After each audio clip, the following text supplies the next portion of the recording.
Well, hello there. Thank you for joining us. Outdoor Journal Radio podcast coming at you. A wonderful program today. We are joined by a whole bunch of people. I can't see them on the screen, mind you, but I guess that's maybe because we haven't pushed enough buttons. Well, we got to get our logo. We need an impression of the logo. All We got right. to get people to know our gig, and I then don't quite get that, but that's okay. you're the logo king. It's all about branding. You think these two faces on the end they're going to brand to get us Peter money? Bowman, by the way, that's who you're listening How to. you doing? How you doing? Steve Niedzwiecki on the end of the table. Surprise. Hey. And young Nikolai Hello, everyone. next to me. Thank you for joining us. Yes, this is a little unusual having everybody, including, by the way, can we get a quick... Come on now. There you go. Dean Taylor on the board. He's actually with us. And on a camera. And on camera today. On a Doing some camera. on-camera And not stuff. sleeping on a couch. And That's a not big sleeping difference on a there. couch. Thank You know? The people Got a didn't little know upgrade about that. in his set. So, Where's that couch? And we have a new desk we're breaking in today, too. The only thing that's consistent here is these two lovely fellows in the front in their boat. Come on now. They're still with us. You notice I laid him down in the boat yesterday. I saw that. What happened? Well, because I knew all the shuffling going on. I thought, you know what, I don't want the boys to break a leg or anything like that. So, What would Jimmy Kunda say about this? There's a bunch of bullshit. That's right. That's right. So, anyways, we thought we'd get together and do sort of a year in review from the Fishing Canada standpoint, the television program. We are Interesting. finally finished shooting for this season. And I don't mind telling you, it was a very challenging season, to say the least. But was it any more challenging than any other year, Yes, you think? absolutely. Really? I agree. And I have a whole list of reasons why Okay. right here in front of me. It was a very challenging year, and not just in a number of ways, obviously. Yeah, more than just the fishing, obviously. Oh, for sure. But the fishing was a challenge. It wasn't outstanding. It was not outstanding, would be very kind, to say the least. But before we get into all that, let's just take care of some business, shall we? I want to remind everybody that the winter sale is still ongoing. It's still not even winter yet. You know that, right? It's just begun. What do you mean? It's not just begun. By the time It's this just goes up, begun. we're full winter. When is isn't it? winter? First day, December 21st. 21st. Yeah. It comes out on the 7th, I believe. December 7th? Yes. There you So go. it's That's full pre-winter winter. sale. So it's a pre-winter. It's winter is coming. December now is pre-winter. Well, December 21st. I don't know what country you December were brought up 21st in, is the first day of winter. It is? Yep. Yeah? That's how December works. I don't know what Matter country again. I was brought up There's in. a bunch Obvious. of bullshit. Thanks, you. Jim. The only one that can straighten this out is Dino. Yeah. Like Dean can straighten this out. Like What's- are we in winter What's right the now? call here, Dim? Dim? Dim, Jim, Dean, You're same thing. dim-witted. I'd say This is getting off the rails already. I'd say it's winter. Thank you. Yeah, I'd say winter. Attaboy. So we're in full winter mode on fishingcanada.com. Just go there, enjoy. Did they have buy. a Black Friday sale? You know? It's They do gone. that? It's Done. gone. They It's didn't done. have one, right? It, They I had don't one, know. or you don't know? I don't know. It's That would have been a good That's in idea. the past. I don't like to dwell there. That would have been a really good idea. Like moving forward. Team's not really up on that, eh? Just Cyber Monday. If it wasn't for you and I, there'd be We're no sale. cyberlicious here. We're going to do Boxing Day, though. Are we? And Cyber Monday. Yeah. I used to be a boxer, eh? I boxed oranges and apples at AMP. That was good. Thank you, Dean. I was going to say something, but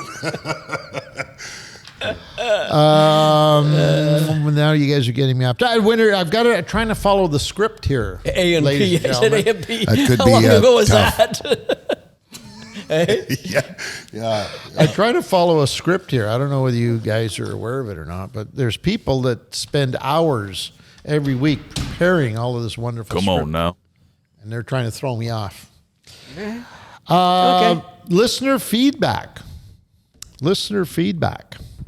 This one is from Titan Hunter Warlock. That's a great What's handle. what's Titan Hunter Warlock Titan have Hunter. to say? Do that in your voice, Stephen. Titan Hunter Warlock. Thank Yeah, you. baby. Thank you. Via Apple Podcast, Titan, I'm assuming that's I don't know, we'll call him Tite, wants to, a very nice, Okay. Tite says a very nice classic Canadian podcast about the outdoors. It doesn't get too technical. Oh, so we're dumbing it down, I guess he's saying. I guess he'd be right. Right now, I'm dumbing it down for sure. I'm surrounded by turkeys. I was going to say, I'm not sure you're the one that's dumbing it. Well, it doesn't get too technical, which is good for someone who is just starting out. I'm assuming he's a relatively new angler, is what he's referring to. And somebody who's just starting out, and this will be the place to get some info. So we're dumbing it down. We're not too technical, so this is a good place to get info. Steve Austin, remember, just go ahead. Give me a hell yeah. Remember, you said, "You simple son of a bitch." Oh, yeah. That's what he's calling us. I have a question for the audience. Now that Tite has made this point that we're not too technical, Which probably is true, should right? we be? Yeah. Question is, should we be Yeah. technical? Great question. So we've Why been, not? this is not the first time we've been told we're not too technical, which is good, I guess. But maybe, what do you think? Should we be? Well, you might bring in a different audience if you started to get technical, right? A little more technical. But you can't lose what we're doing. I don't think we can lose what we're doing. He's liking what we're doing. I think, I think maybe you Let add us know. to it. Go to info@fishingcanada.com and or how else should they do it? I'm going to put a poll on Spotify. So it'll be up on Spotify as well. Nice. You can also message the Outdoor Journal Instagram Oh, you can do that as well? or the Fishing Canada Instagram. All right. And just let us know. Are we technical enough, not enough, too much, whatever you like, let us know and then answer the poll that Dean will be putting up. Come on now. And listen, man, if you are looking for technical, dive into the .com, the fishingcanada.com. There's lots of technical in there. Good point. That's a good point. Highlighting, speaking of technical and good stuff, we're, as you know, this is a podcast as well as a network. The Outdoor Journal Radio podcast network is up and running, has been for some time now, with some wonderful products on there, one of which is very near and dear to our hearts, and that is Diaries of a Lodge Owner, hosted by our very own, the lovely, the talented Steve Niedzwiecki. Give me a hell yeah. Hell yeah. The episode that is up and running now is from Steve's father and son muskie trip, a roundtable that he recently did. Quickly tell us a little bit about that episode, Steve. It was a wonderful episode. Well, we know that, but for goes without me, saying. from behind the scenes, because it was something that I didn't do at home in the studio. We got to take the mics up to my cottage where we did this, and we got to sit down and rehash what we were doing, and I got to involve the people that I love. And one of the biggest things that I always knew and was underlying just in life in general, but really come out in this this experience, was being unplugged. Because at the cottage, there's a lot of water that you don't actually have cell service. So when you've got your 16-year-old son and other people with you, it really is something that I forgot how good those old fishing trips that I was on. Like, sure. I mean, when I was a kid, we would go on a fishing trip, and unless somebody died, there was no way you were going to get in touch with me. And even at that, you had to go out of your way to call the lodge owner. I remember leaving with my girlfriend, which is now my wife, and my mom. You know, this is the number. Nice save there, by the way. Yeah. This is where I'm going to be. If you got to get a hold of me, you can phone, and then they'll get a hold of me. But, you were just unplugged. And the beauty of that whole situation is the time that you're spending in real time, the now, with the people that you're with. Yep. And that was the biggest eye opener, and that was one of the most important threads that we tried to accentuate during that podcast. It's a wonderful show. You want to check it out for sure. Diaries of a Lodge Owner. And there's many more episodes there as well that you should go back into the archives and check out for sure. Yeah. Good stuff. Yeah. Not to mention the fish we caught was great. Are they the ones you send the pictures of, the 47s and Yeah. those are Yeah. great fish, man. Yeah, And what a bonus. the kids know how to hold a fish too for a picture. Let me tell you, they got Yeah. some fatties though. That was Yeah. great. And by That the was way, nice. there's an article on the .com website about this episode of Diaries in particular that you can go back and refer to and see those pictures. Perfect. The other awesome thing that we dove into, and one of the people, Pat Tryon, that I was with, we got fairly in depth on the proper way to prepare a Upper French River shore lunch, and that was also one of the activities that we pulled off for the first time on this trip, and it was outstanding. It was glorious. Excellent. Also on .com, we're talking about fishingcanada.com, of course, for those of you who don't know. We shorten it up to .com, but it's The very Fishing Canada. gateway. Yes. Portal to to your next fishing adventure. Well, something's finally sunk in. Holy crap. It took me 20 years, but he finally got something to sink into that melon of his. Wow. Good for you, buddy. I'm really proud of you. Good. Well done. What can I say? Well done. I learned. In the news on .com, Mr. Bowman. U.S. fishing group sues tire makers for using poisonous chemicals. So apparently, a chemical that they put in, I think all tires. There's a few companies that were called out here. I don't know about all of them: Bridgestone, Continental, Goodyear, Michelin. I noticed our friends Cooper Tire didn't make the They cut. weren't on that list. I'm hoping maybe they didn't. Maybe they don't use that. I don't know if they if they investigated everybody, but they're not on there for sure. Is it a class action suit, by the way? I have no idea. Did they Why kind do you of? have to talk so big words? I don't know. No, what you I'm mean just there. asking. Hey, ask the lawyer over there. What do you know? I'm asking. It doesn't look like it's class action. It looks like the IFR, which is the Institute for Fisheries Resources. Yes. And the PCFFA, the Yes. Pacific Coast Federation of Fishermen's Associations, are independently suing those companies. So I don't know if Okay, it's class so it's not action. a I think class it's action. Okay. those two corporations All right. against the 13 tire companies. Thank you, sir, for bringing that. So apparently Go this ahead. chemical, 6-PPD, I don't know what the hell that means. We don't know. I don't know if anybody knows, but I know you were looking it up, so you might have some info on this, Big Stevie. But Well, I do have some info, but you finish your thought well, it first. just apparently it's leaching. From what I read out of it, it's kind of leaching out of the tires eventually, going into the ground, seeping into the ground, into the waterworks, and then making its way to the waterways. And it's poisonous to fish, is what I'm getting. So, I mean, there's been, obviously, that's quite an investigation to follow it. I mean, to be honest with you, why isn't somebody else on top of that in a wildlife and in snails and in everything else is where it's getting to the water, right? I was going to say, and I don't know, Dean, if you're familiar with this particular story or not, but I find it kind of strange that there aren't more wildlife, Collateral damage, other ones. other than just fishing. Yeah. Because in order for it to get from the road. majority of the track is the majority of the infraction was caused in urban areas where you've got asphalt and regular roads. To make it from there all the way to a watershed, there's an awful lot of collateral damage in between that you would think would have happened. I think right? this is the first time, though, there's financial implications because it's the commercial fisheries who are having the problem because there's no, I think coho are the most affected. Right. So I think Maybe it doesn't affect the deer drinking the water. Maybe it doesn't could, though, affect but there's any of no them, money behind that. Right. So, Well, that's true too, right? Good Yeah. point. All right.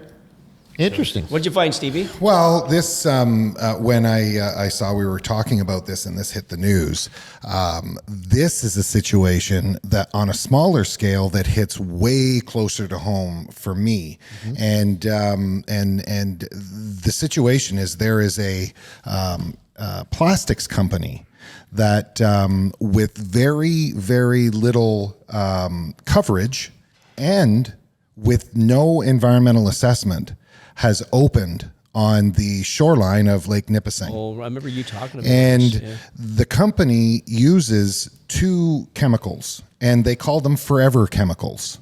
And they are PFAS, which are polyfluoroalkylide substance, and they use PTFE, polyterafluoroethylene in the yummy. production of plastic.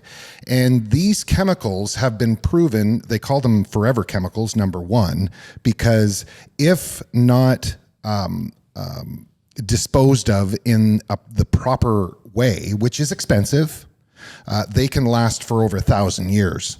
And if they get out into the water system and they get out into the air, they're carcinogens. They affect the fish. They affect the water. They affect everything. And something that lasts that long and does not break down, once it gets into the ecosystem, it does not go anywhere. And you're saying that this is going on as we speak on the shores of Lake Nipissing? Yes. North Bay? Was it North North Bay? Bay. Yeah. Yeah. Wow. Yeah. Not only that, the company itself, the positive, if you call it a positive, employs 25 people in North Bay. Okay? It's on the shore of Nipissing, where the ecological impacts could be disastrous. Because for those of you who don't know, Lake Nipissing is connected to the Upper French River, where I had a fishing resort. I have my current cottage. It's connected to Georgian Bay through the French River. That's the big one. And Georgian Bay is connected to everything, Right out out here. to the ocean. Right out here in front of us. Right? So these chemicals get in there, they're everywhere. Okay? And It's funny, the 6 ppd they refer to in this thing has been used in rubber preservatives for 60 years in the tire industry. And now it's just rearing its ugly head. 60 years, and we're just talking about it. So, yeah. Maybe some of the... I wonder how many coho or how many fish have died from this, you know what I mean? And to a It point says of, here in the paper, it kills a coho within an hour. Wow. They're dead. Wow. So Anyways, it's an interesting story. It's on fishingcanada.com. You might want to jump in there and read up on it because, I don't know, it certainly sounds like something that we don't need to leave in the hands of the commercial fishery, as Dean pointed out, but maybe something that we as anglers can maybe start voicing our opinions on, Well, especially in the case where you just talked about Lake Nipissing. I mean, not only as anglers, but as people in general who care about the environment we live in, right? And the last point I'm going to make about the Nipissing issue is we're creating 25 jobs, but the company isn't even a Canadian company.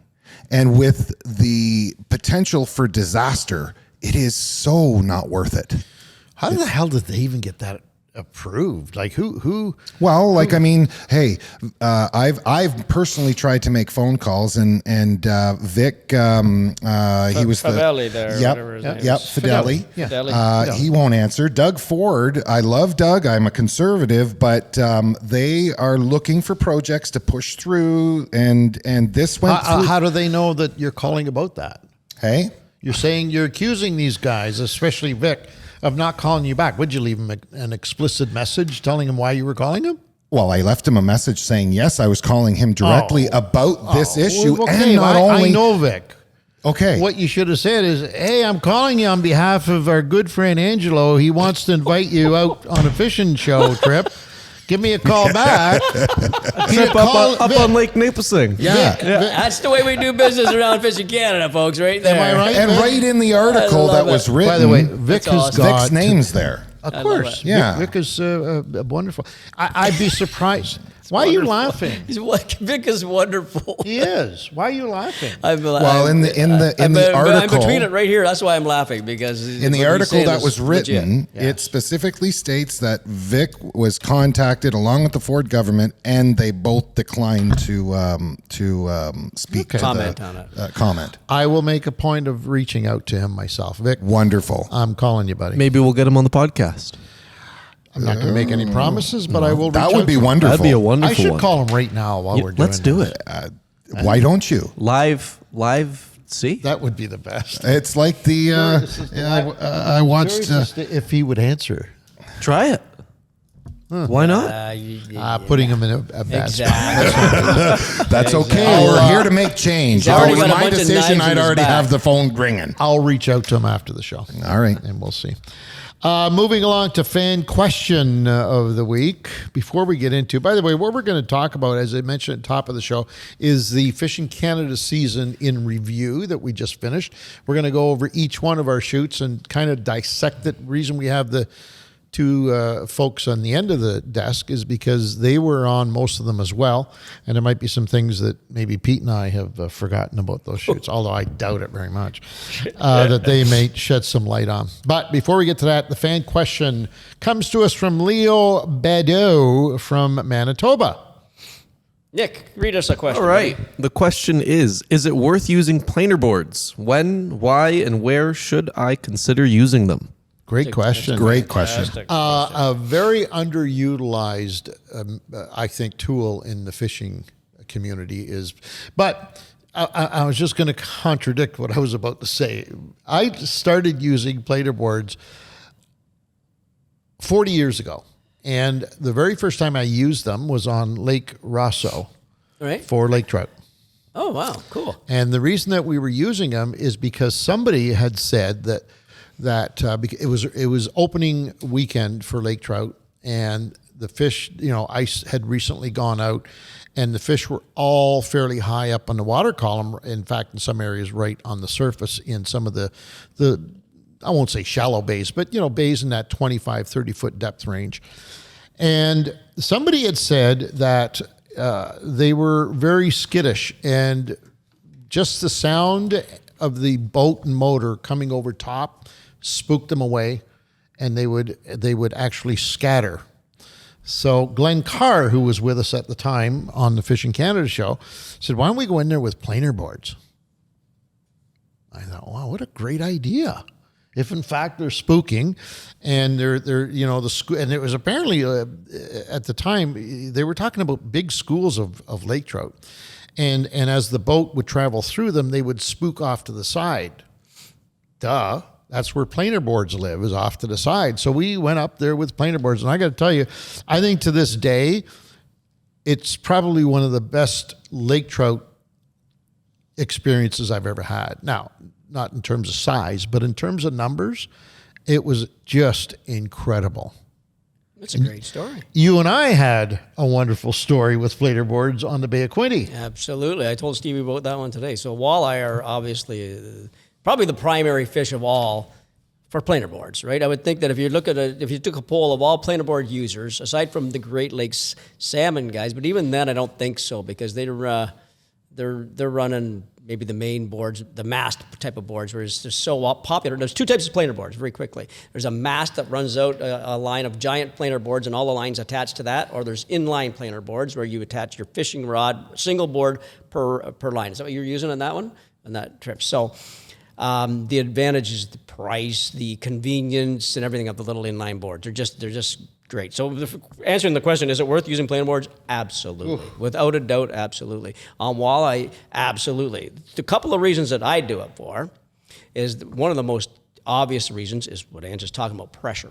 Pressure on fish. You're getting those baits out away from your boat, no matter what. Even if it's not, because I don't know if I believe in Glenn Carr's thing about this, they're spooking over there and then you're going to catch them. Because there's not very many times in my life I can catch a spooked fish. And I've watched them. I try to catch spooked fish, pike and largemouth and that. And they're not really in the bite mode once your boat scares them. But why are you, is that the only school of fish that's under your boat? No, there's fish all over the place. You're picking off these other fish that aren't spooked. You're getting all these other extra fish like that. So that's the one thing. And the other thing is about, if us four guys were in a small boat fishing, and you want to run 4 lines, you want to get 4 lines out there. Well, if everybody's just trolling out the side of the boat, you're going to tangle up. And eventually it's going to happen, you're going to tangle up. But if you have 2 guys with just short planer boards out and 2 guys with wider planer boards out, you've just got a whole spread of lures and baits out there. So a number of guys, especially with 4 guys like this, or even 4 people, we'll say, it's a great idea to have planer boards. They're simple to use. They're effective.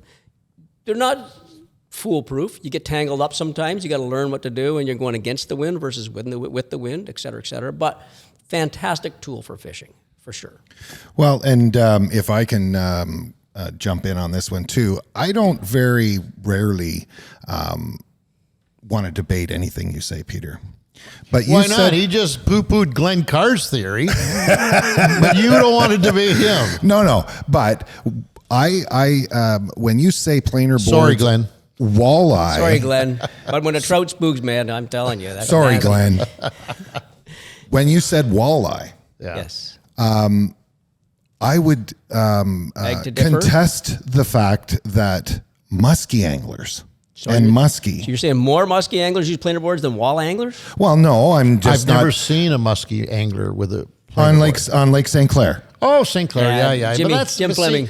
But see, that to me Constantly. It's a very specific example. Yeah, That's like Listen. 1 out of 100. exactly. That's what that 1 is. out of 100 One out of lakes 1,000. that No. you go No, musky fish no. and then use planer boards. When you troll as a muskie angler, Right. number one, you're in 99.9% of the areas you're allowed to use one line. Right. Okay. Right. Absolutely. So when you want to bring more than one line into your boat, you bring more people. 4 guys. Right. Like So I you said. bring 4 people. Right. Right. So a planer board, number one, for me is, and you touched on these points, Peter.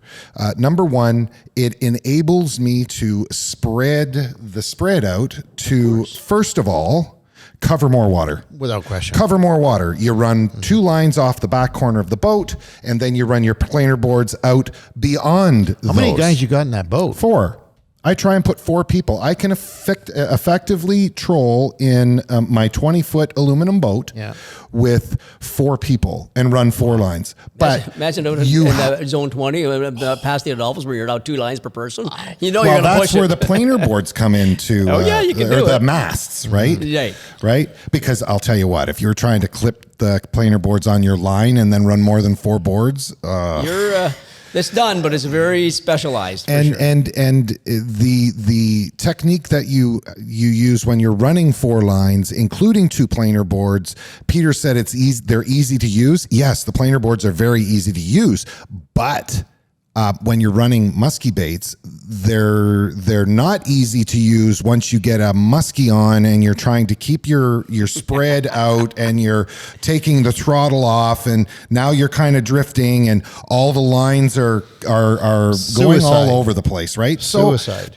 But when you can master it, it's magic. Well, you're getting that bite. You're looking at getting that bite. After that, Yes. you got to get some skill level. Now, I'm going to go to the opposite extreme of what you just talked about. Have you guys ever used a single planer board on one side of the boat only? Yes, I have. All the time. I have. Where Oh, I yeah? first, Oh, yeah. where I first Wow. learned that Yes. was on Reed's Bay, Yeah. and You're not going to tell me you were fishing smallmouth with a planer board, were you? unbelievable. And I love it. got this from a love charter boat operator who love made a living from doing that. And what he would do, I don't suggest that we do it nowadays, but what he would do, he was obviously, I say obviously, maybe not. Let me take that Are back. you going to incriminate this gentleman? No, because back when I saw this and started using it, it was okay. We weren't really talking about the effects we would have on spawning fish, but I'm going to take it back because it might not have been spawning fish. It might have been pre-spawn, but regardless, they were on. You know the bay I'm talking about. It's got a very distinct ridge coming offshore at about. I think the edge was at about 27 feet, and then it came up and went shallow. Well, the smallmouth would all sit right there between 20, 25 feet, right on that edge, but very clear water conditions. And these charter boat guys, they don't want to. They want to troll, right? They don't want to be casting. They got 5 or 6 people on board. They don't want. So they would troll, and what he was trolling was little Cleos. And he was using one board. He had the boat in 60 feet of water, but he was fishing that 20, 25 foot of water, that's cool. which was well away from the turbulence of the boat, the motor, and all that stuff. And he was clocking them. And Reno and I were trying to just fish the shallows like we would normally do. And we'd be working away, and you'd see them down there because, in that area, you can see those fish down 20 feet clearly as if there was no water. Yeah. And every pass this guy made, he was just getting fish out. And we figured out that son of a gun. He's getting away from the fish. He's out in deep water. He's not alerting them in any way, shape, or form. He's running his Clio probably far enough back from the board that it's just running at that, Yeah, he's just got it dialed in. tickling the bottom, He's got maybe it a foot dialed in off the perfect. bottom, Yeah. and he couldn't keep the fish off. That's crazy. So, we started doing the same thing a week later. It was magic. No it was kidding. absolute magic. Took us a while to figure out exactly how far away from the ridge we needed to be till we figured out that the boat needs to be in 60 feet of water. That's funny. But once we got it, oh my God, it was magic. You must have did that just for fun, though, because you're not allowed to troll in a just tournament, for- right? it was a blast. We used to go there every Oh, you're just okay. week to 10 I thought you were days. pre-fishing or something like that. Okay. Week to 10 days, we'd be out there just having that's a cool. ball. And little That's blue, good. That's good. blue and silver Cleos, Hey, that little, old Cleo, man, eh? Magic. it was magic. It was great. You know what that was? That was the magic of a planer board. And to answer the question, 100%, I love them. Absolutely. Is it worth it? Absolutely. Absolutely. I was going to answer the question. You're Steve was one step ahead of me. He's always one step ahead of He's everybody. good. Buddy. He's good. That was Leo Bideau. And by the way, Leo from Manitoba wanted to know that he checked us out via email, sent information or the question to info@fishingcanada.com. That's info@fishingcanada.com. Ask and we shall. It just dawned on me, though, considering we started the program, that we're not a very technical show. We just spent about a half hour on pretty detailed technical we aspect of did. planer board Yeah, fishing. yeah. So there you go. You never know what you're going to get. And Leo, Come those, on by now. the way, those planer boards are about $40 to $50 per. So you're gonna make sure you get the right and the left. I'm gonna just give you a little hint right How there. about the mast? What Do you believe in the planer board mast, or do you just want them off the Oh, side? of the I 100% believe in it, especially for the charter boat guys like Steve said. It's very organized. You can get all those lines out. But myself, I would never do that. I love the little planer. I love the inlines, and I love the way you can adjust. Okay, I'm going to bring it in a little bit. I'm going to bring it out a little bit. I can bring the fish underneath that one. You know what I mean? There's a lot to it too, and you learn to. But I like the inlines. But no, that mast deal, that's still. I think you it's and I still used the legit. mast down at that Bay of Quinte shoot, if I'm not mistaken, didn't we? Nope.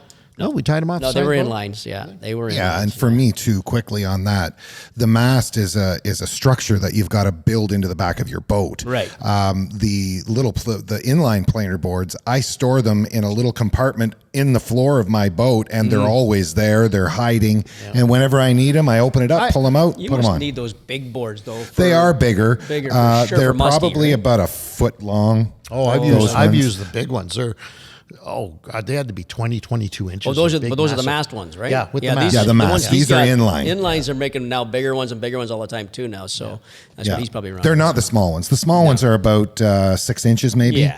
Yeah, Yeah. 6 inches in your opinion, right? Not to be. Hold up that demonstration of 6 inches again. That looked a little long.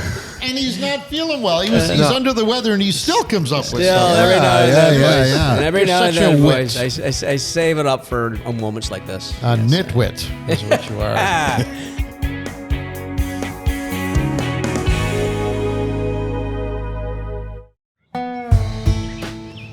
There's an adventure just outside these walls.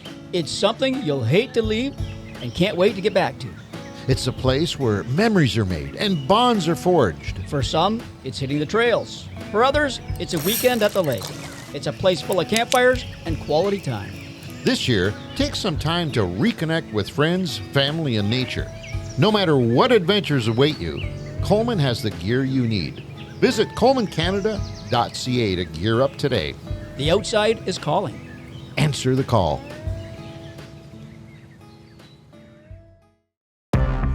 Back in 2016, Frank and I had a vision to amass the single largest database of muskie angling education material anywhere in the world. Our dream was to harness the knowledge of this amazing community and share it with passionate anglers just like you. Thus, the Ugly Pike podcast was born and quickly grew to become one of the top fishing podcasts in North America. Step into the world of angling adventures and embrace the thrill of the catch with the Ugly Pike podcast. Join us on our quest to understand what makes us different as anglers and to uncover what it takes to go after the infamous fish of 10,000 casts. The Ugly Pike podcast isn't just about fishing. It's about creating a tight-knit community of passionate anglers who share the same love for the sport. Through laughter, through camaraderie, and an unwavering spirit of adventure, this podcast will bring people together. Subscribe now and never miss a moment of our angling adventures. Tight lines, everyone. Find Ugly Pike now on Spotify, Apple Podcasts, or wherever else you get your podcasts. All right, let's get on to the show, shall we? We want to talk to you about the season that was, the Fishing Canada season that was. Probably, in my opinion, more interesting things happened during this past season of shooting. I called it earlier on difficult, maybe not, maybe just different, but a lot of things happened. We're going to try and go over each episode one by one. You were on pretty well 6 of 10. I just counted through them before we started. And Steve, you were on 2 or 3 of them as well? I was on 3, I believe. On 3 of them. All right, so let's go down memory lane here. Maybe we can do one episode at a time. We'll go to episode 1 that we did early in the season, and it was on Georgian Bay. Georgian Bay. Tell us about that episode. Well, that episode was based out of the Killarney region. So the Killarney region on Georgian Bay, for anybody that doesn't know, essentially it's close to Manitoulin Island. If you ever looked at the map, you're going to see Manitoulin Island, and Killarney region is very close to that. So that gives you kind of a it's a very, as Stevie knows, because his French River empties into Georgian Bay, and if you just went north of that, you'd know it's a fish-rich body of water. And that shoreline, that whole Killarney shoreline, all the way Manitoulin, all the way down past the French River, right down in what's the towns down there? There's Key River. Yeah, even farther south. It's just, it's unreal. Point of Barrel. Yeah, it's unreal. Yeah. So, but the Killarney region, this is the second time we've been there. So we did a show there years ago in the fall, and it was unbelievable. I mean, the fishing was just absolutely outstanding. At that time, we based our shoot out of Killarney Mountain Lodge, and the same owner, the owner of that lodge, now bought the Sportsman's Inn. So that's where we went to this time, and so we just shift there, and we went in the spring. So that's the biggest opening difference. weekend, wasn't it? Yeah, we went It wasn't opening May. weekend. No, No? it wasn't opening weekend. It was 2 weeks early May. after. It was, yeah, it 2 was weeks early Very May. early May. I think 2 it was the weeks first after the week of May. opener. Yeah, it was 2 weeks after the opener. And we wanted to base it on northern pike this time. So the last shoot was we were using pike on the fall shoot, but we said whatever bites. And it was a smallmouth mayhem. I got a great big pike, a bunch, and I got a big muskie. Well, this one was, which we didn't give an awful lot of thought on because we were so focused on pike and so focused on that area. We had previous experience on pike there, but we didn't really think of the number of smallmouth that we would encounter in those pike waters. Yeah, I guess you could look at it that way. That was the biggest surprise to me that because pike were the only thing in season there, Right. Now, muskie were coming a week or two away, and smallies were not until the end of June. That sounds very reminiscent to that first show that I co-hosted with you, Peter, and it was out of Point of Barrel. Yeah. And we were doing a northern show, and the smallmouth that we encountered, it was like we were at Ripley's aquarium. It was ridiculous, but I think we run into hard pike fishing on that one too. Even Dean and I, we were in the guide boat aside from you guys, and we were just casting for the hell of it, and we caught more smallmouth than anything else, and immediately got thrown back. So it was intense. So the question I need to throw out there right now, first of all, is how many times have you encountered that same situation if you're into pike fishing, early season pike fishing? And the second question I would throw out too, had we gone on opening weekend as opposed to 2 weeks later, would that have happened, you think? Or the fish might have still been staging, the smallmouth I'm talking about, and we wouldn't have encountered them? I think, no, you don't encounter smallmouth for sure.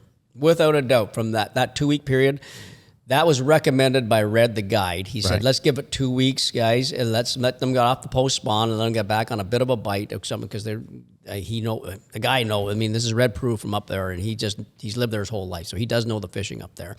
And I think it's inevitable in every.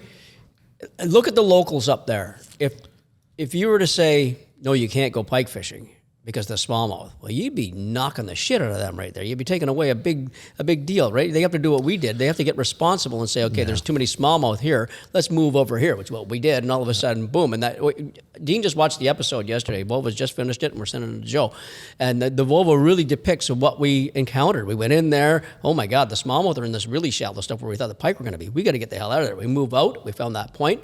boom, boom, boom, pike like crazy. The odd smallmouth here and there anywhere, but we shifted gears because of the smallmouth. But you can't deny anybody of going fishing for pike. They have to be responsible as well, right? Well, yeah. It's like anything. If seasons open earlier, no matter what lake you're on, if bass are the last to open, as always they are. Yeah. If they're the last to open, and you're out walleye fishing, you catch bass. Well, you can't help yourself. That's something like it's an inadvertent catch. It's depending on your moral clock, I guess. Yeah. If you know that this is a noted bass spawning area, right? You can't go in there and say, okay, but I'm not going to bother the spawning bass. I'm just looking for pike, because that would be fooling yourself. That's a bunch of bullshit, Dean. Thank you, That's a bunch of bullshit. Thank you, my friend. That's it. So there is that aspect, and a good angler will have a pretty good handle on that, especially if he's a local. An honest one. An honest one, thank you. There's lots of good anglers that they're aren't not honest. They know, because every year is the same thing. So, So the traveling angler like us, you need to just man up and say, okay, let's leave these smallies, let's move on, because we're fishing for pike. And let's just be honest. At what point do you say that? Well, if you catch like we did, a couple of spots, we had 2 or 3 smallmouth in a row, bang, bang, bang. That one point we hit, holy crap. What the hell? Get the hell out of there right then and there. Especially when you can see them. We couldn't see them. We couldn't see a thing. Oh. In fact, there's an interesting shot that we got from the drone. We were, at this point, I think we were on our pike spot. There were fish that were there that we couldn't see, and you could see them from the drone. Did you see that one shot where those two big pike? It was the coolest thing I've ever witnessed on a screen. Us. Really? Yeah. And they wouldn't bite. They would not bite. It was the coolest thing. They were good size too. Massive. They were gators. They were gators. And I remember Vova's flying the drone, and he calls me and Dean to go over and look at it, and we can see them almost circling you. And we couldn't. Way out, about 20 or 30 we're feet. casting like crazy, and they're cruising or laying still or whatever. And the best part is we're trying to direct them on, okay, go 4 degrees to the left and cast that to hit, and nothing. We couldn't see them. Yeah. Just enough glare, just enough color to the water, just enough wind, just enough of everything that we couldn't see them, but yet the drone caught the whole thing. It was pretty cool. It was neat. Yeah. My last point in this on this subject is, listen, there are people out there called conservation officers that are very, very smart people, and they know those same bedding areas for bass, and it would be common practice for them to watch from a distance to see how you're fishing and the numbers of fish you catch. But at what point do they say, oh, wait a minute, this guy's purposely targeting bass? Let me interrupt here, because one of the absolute best smallmouth, pre-spawn smallmouth baits, as well as northern pike baits, is a suspending jerk bait. Doesn't get any better. You can't throw that. You can't throw that jerk Doesn't bait get for any pike. better. Bullshit, I can. I got to throw that. It's my bait. You know what I mean? It's a very good bait for pike fish, but it's also good for smallmouth. And that's why I said earlier on, a good angler, an honest angler will just avoid, a local, smart, honest angler will avoid those known spawning areas. Even though he's probably giving up the opportunity to catch a pike or two, they should know that, in fact, they're going to make contact with more spawning smallmouth than the pike, and just go someplace else like we did. We had the work, we had the hunt, we had the. I think we probably hit at least a half a dozen prime looking pike areas. Yep. But we didn't fish them. Once we kind of picked up on the pattern, we knew it was going to be smallmouth bass. We just kept moving until we found one that kind of talked to us in terms of pike, right? It just had too many of the perfect pike drawing elements to it, and lo and behold, that's where the pike were. It's kind of a weird spot though, because the inland lakes up there are open for bass all year. Right. Because they fish spawning bass up so that they north. are. So that area, that zone is open all year? I'm pretty sure when we looked at it, the inland lakes are, but not the Great Lakes. See, I know that the Sault Ste. Marie right down past Lausanne, all that's open, but I thought it cut off. So I did too. What about around Nipissing? I know they changed the rules. So we're talking about that. Is that zone around Nipissing? Yeah, on there's an early opener on bass, right? Well, what happened is and you've got to look at the regulations because when we talk about the French River in particular, there is a portion of the French River called the Upper French River, which is above the Chaudière Dam, which gets grouped into Lake Nipissing. And there's been a lot of movement on walleye regulations, to be more specific. And they changed the walleye regulations again for about the third time in a decade 2 years ago, which made it a little more restrictive on that side. But they did move the opener of bass to the opener of walleye and of northern pike. So it would have been open there then. Even okay. So wow. Anyways, you know what? You don't need all these rules and regulations. I honestly think sometimes we use them as an excuse, right? You shouldn't have to. If you know that a body of water, this particular area, there's spawning fish, and you feel that you have a moral obligation not to fish spawning fish, don't fish them. Right. Don't fish them. It's plain and simple. You don't need rules and regulations for that. Like sometimes I just wonder, same as, creel limits and whatnot. Yeah, they're there, and sometimes you feel compelled to push that to the limit and take home what they tell you to take home. But at the end of the day, you take home what you're going to consume and not your limit. We used to have a thing on the Fishing Canada show when we first started. That was a great saying. So great. You catch your limit, but limit your catch. How did you guys come up with that? Very quickly. I have to tell you, that was in cooperation with my good friend Peter Pokluk, and we had way too many beers one night. I knew there was a good story here. At a Barclays meeting, which we used to do every Thursday night after the store closed.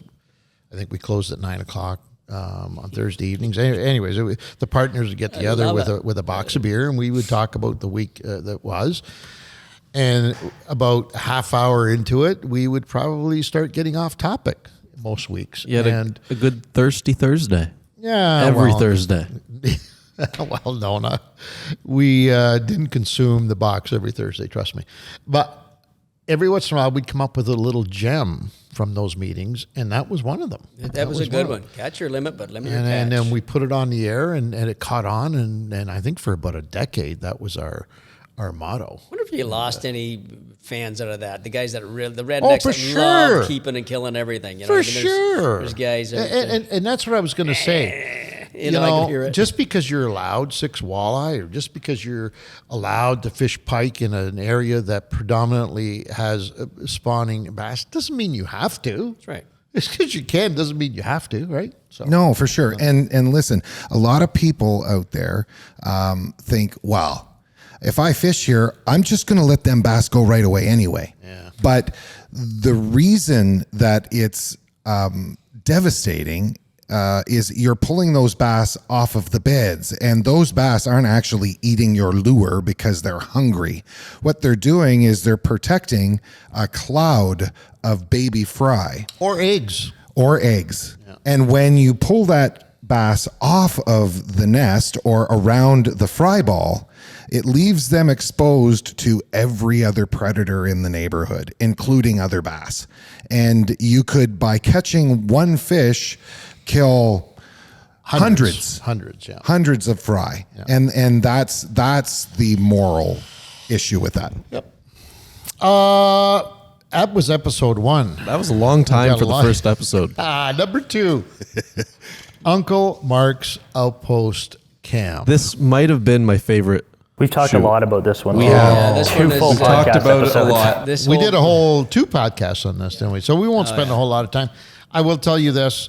You need to watch the episode whenever it airs. We still don't have any intel on our schedule for it. Yeah, it's going to be, I marked it on the calendar today. Dean, if you have the calendar up on there, I put down the approximate, and it'll be within a week of this, I think, on that. So, what was the highlight for you on that one? The toilet. Oh, it was an incinerator toilet. It was the great. So you have to put in this little wax took away bag. Your glory. Yeah, all kinds of things you could have said. No, the toilet was it. Okay, because there's a running thing here with our crew. I have I get it. some frequent Thanks, bowel Dean. movements. That's 3 I've got today.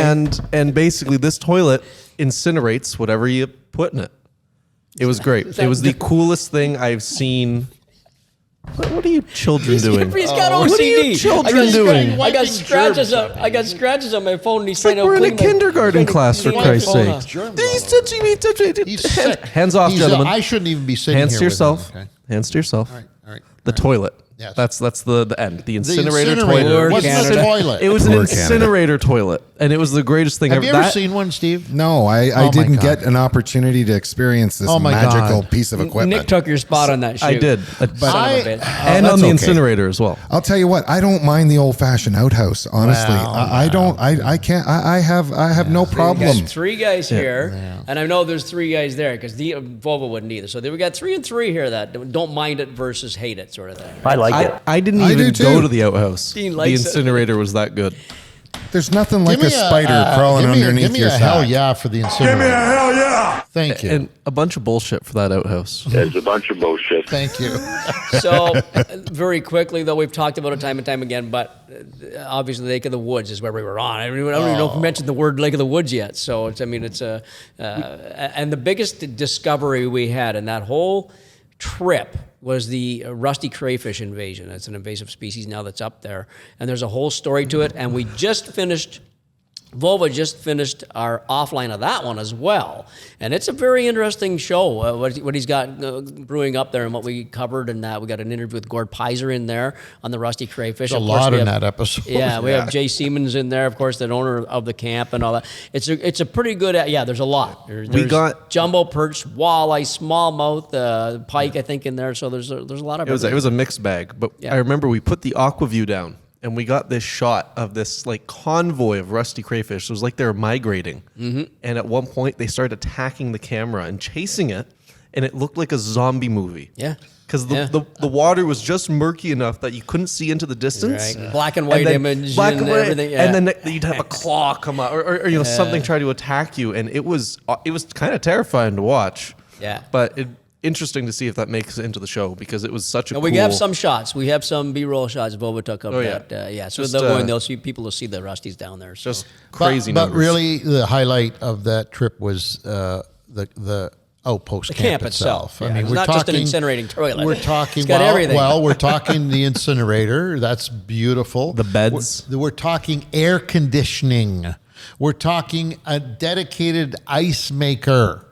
We're talking for your about- whiskey. for whatever you wanted to use it for. We're talking about total dependency on solar power. We're talking about the beds. We're talking, there's about 10 or 12 items. The leather chairs. The leather, these are massaging, what do you call those things? Lazy massaging boys. electric lazy boys. You do it with buttons. You can charge your phone in the chair. Mind-boggling. TV. So I don't have to TV, massage you anymore. smart No, TV. nice. No, unless I ask you to. Hey, Steve, don't worry. Everyone sleeps upstairs in one room, so you still have your opportunity. You don't want to miss it. Called Uncle Mark's Outpost Camp coming up in early part of next year. You got a date there, Gene? Did you pull that up? Yep, January 13. January 13th. There you go. Mark it down, kids. You don't want to miss that one for sure. New Brunswick. Smallmouth explosion. That was a cool one. Went for the St. John River smallmouth bass fishing there, and it's an all-year fishery. This was in the spring again, and pre-spawn fish. Definitely not on the beds, as we found out that real quick. And we were based out of Niedzwiecki, a town called Niedzwiecki, and man, I'll tell you what, the smallmouth bass fishing, as Angelo and I, well, even Nick and the sub boat, the second boat, figured out, but it was just incredible. And Every time we go down to New Brunswick and sample their smallmouth bass fishery, we come back. It's crazy. Just shaking our heads. How has this been under the radar for so long? It's not like these fish just showed up there last year. Right. They've been there for some time, and yet it's only been the last, I would say, 4 years, maybe 5. Yeah, since tournaments have started down there, right? I guess. We were talking to that one older gentleman who had told us that he'd been fishing the smallmouth for 60 years or 65 years. Yeah. Something.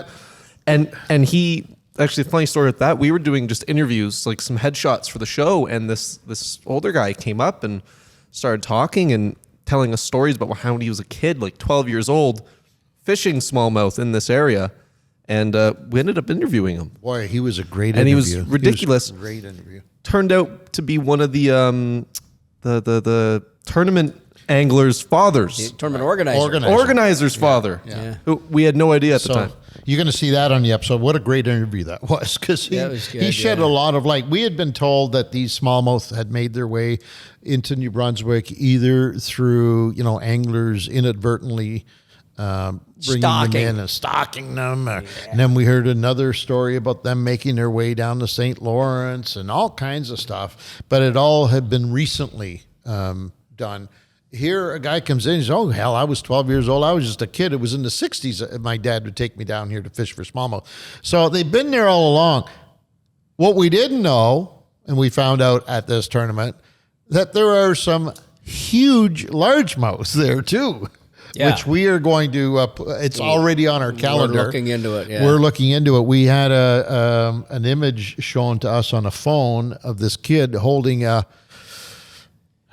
8-pound small or largemouth bass. Huge. It was We saw a dead one on shore as well. There you go. Yeah. Jeff Wilson, he was on the little second boat with me and Dean.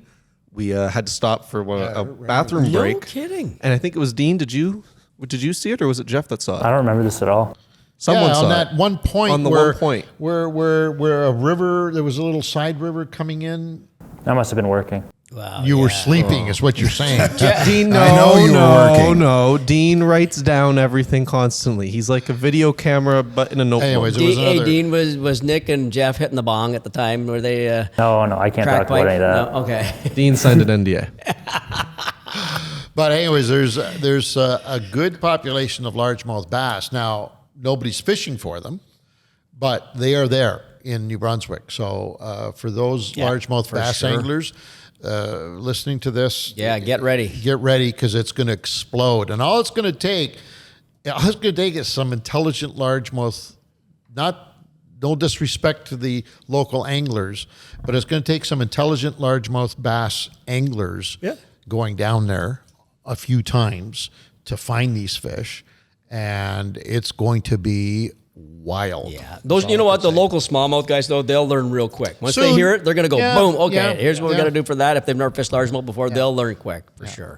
Well, one thing, unfortunately, that I think needs to be done is like the muskies in New Brunswick. I recently read or listened to an article, and they are terminating the bass because they are an invasive species, very much like same they as are muskie, the muskies. Yeah, I think that is weakening somewhat.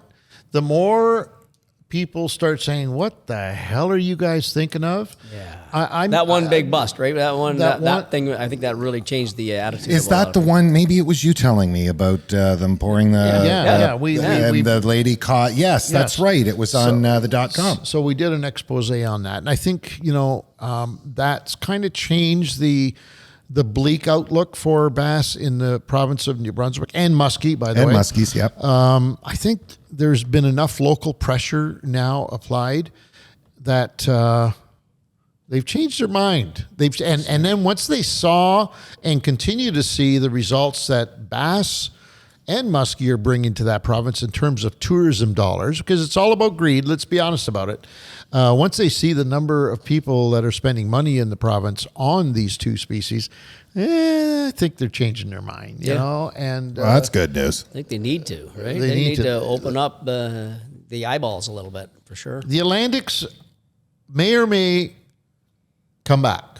May or may. May or may. They may or may. Because I'm not going to say they're not, because they may or may. But you know what? In the meantime, whether that period is a year, 2 years, 10 years, 20 years, 100 years, let's enjoy what we got. And that is a great smallmouth bass fishery and the muskies down there, Steve. You and I sampled them firsthand. I just 100%. I just sent that footage to New Brunswick. They wanted to use some of it, and I looked at it. I said, "Wow, those things you guys got, they were chunks, man. They were Fat. thick, They're solid." mutants. Yeah. And don't take this as fact, but my theory is the fact is, for whatever reason, our climate is changing. And the changing of the climate is what either helps a species live in an area or is detrimental to a species living in an area, not the fact that the ones are doing better are eating the other ones. Because I don't. a bunch of crap. That's right. That's exactly there. right. There's a bunch of bullshit. Thank go. you, man. Thank you. We're talking obviously the Atlantic salmon versus now the new smallmouth, the new muskie, et cetera, right? The Atlantic salmon are the original fish out in the East Coast, and hey, they built a great tradition. It's a great fish. There's nothing wrong with that fish and all that. But if what Steve said is that's more what it is the environment itself is probably doing way more damage than our fish are doing. They're not even finding Atlantic salmon in the muskie's bellies. Or the ones. No. We should just ask Kronzi what he thinks. Bring it on. Yeah. Anyways, that's going to be a great shoot. You will see it coming up. They're all going to be great. Yeah, that one was They're all really gonna be great. interesting. That was on the Nakawak. Nakawik. Nakawik. Nakawik. The Nakawik Bend. Bend? I'm pretty sure that's what it's called. Oh. The Nakawik Bend. Interesting. I did not know that. Did not know that. You can fact check me, but I'm pretty sure. Yeah, we'll make it up. What the hell? Why not? It is because it's on the St. John River, but it's in that bend. It's on the bend. town I'm of pretty sure it's called the Nakawik. Nakawik Bend. All right, good. Excellent. There you go. Thank you very much. You're quite welcome. Episode 4. We weren't on this one. Brace Lake, you and I were absent. Dino as well. And Dino. We were in the Wow. Sunshine State. So, Vova, you were the only one who can verify any of these stories that we're about to hear. Go ahead. Look at Boba's I could just see his eyes poking up. So I'll start it out, but then Stevie and I got together for this one. Yes, we did. And it was a pretty outstanding shoot, I gotta say. We went to it's called Lake Macokabatten or Macokabatten Lake, and it's a part of the Albany River system in northern Ontario. Albany River is ultimately known for its brook trout fishing, speckled trout fishing, as you know, as Ange knows. We, on arrival to the air base, we talked to people that were coming out from another lodge, and they said, the brookies suck, boys. And they were guides. And these were good They were guides. fishermen. These Your guys buddy, knew the brother of your buddy. Harry Baxter's brother, who's been there his whole life, said, we only went up about 20, 25 miles up the river, but we couldn't catch anything. Okie dokie then.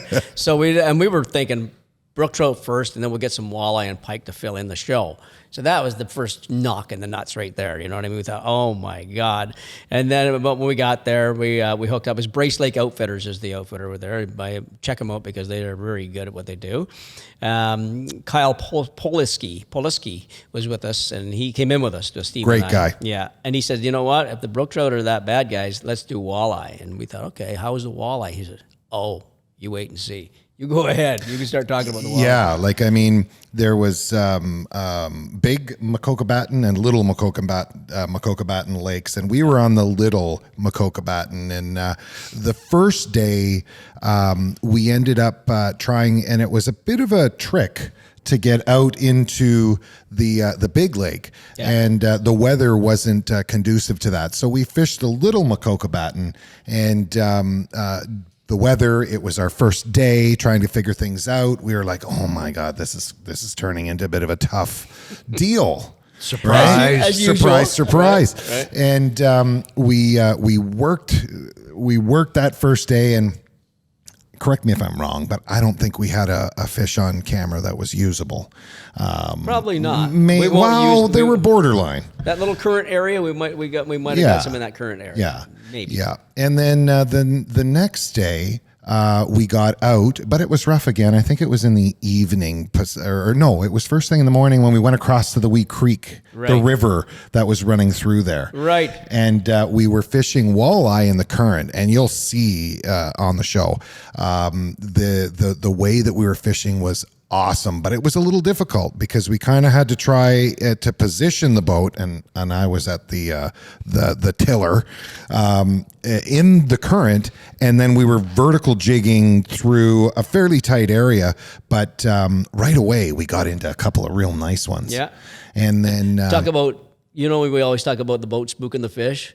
These things are right under the boat in 2 feet of water, 3 feet of water. Yeah. It's like right there. Speaking of that boat, I saw on our TikTok that you seem to have some plug issues. No, plug worked good. Plug worked real good. Plug was awesome. It was the holes in the boat that were the shit. This, I have to say, this was one of the most amazing because, Nick and I were not on that shoot, but the boys sent us, they were still on the road. They sent us a piece of video from. Well, the first one we sent you it was hailing or snowing out. Remember? It was right. snowing. Hailing. It Yeah. looked like snow. Yeah, you guys It were in was Florida. snow. Never heard look. For reference, we were sitting in a pool in our villa in Florida, watching this video, laughing our asses off in swim shorts, having a cigar. It I'm was sure I called you guys a few names. Here, asshole. Check this out where we are. Mid-July, and they're in snow. But anyways, but the one that really stood out was this scene of them sitting in the boat, and the water was above the knee,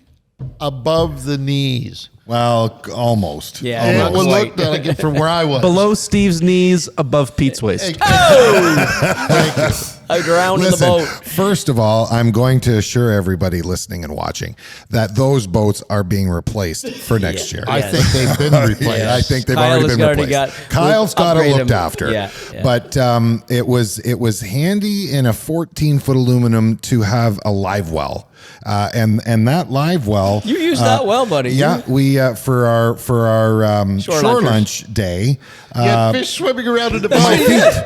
He just dropped him down the bottom of the boat. They so were there you swimming go. up and seeing Peter, and then they'd come back and see me. Like, honestly, he's not lying. That is so Yeah, true. yeah, He just yeah, yeah. Stevie just said, "What do we do with him?" Hilarious. That's Bonk a him? great- No. Boop, he just dropped it down the bottom of the boat, and they just swam around and then just swam. That's around. That is the hilarious. perfect There's There's example the of Queen of Saint Eustache. Hello. Hi. Hello, bonjour. The Countess. Sabah.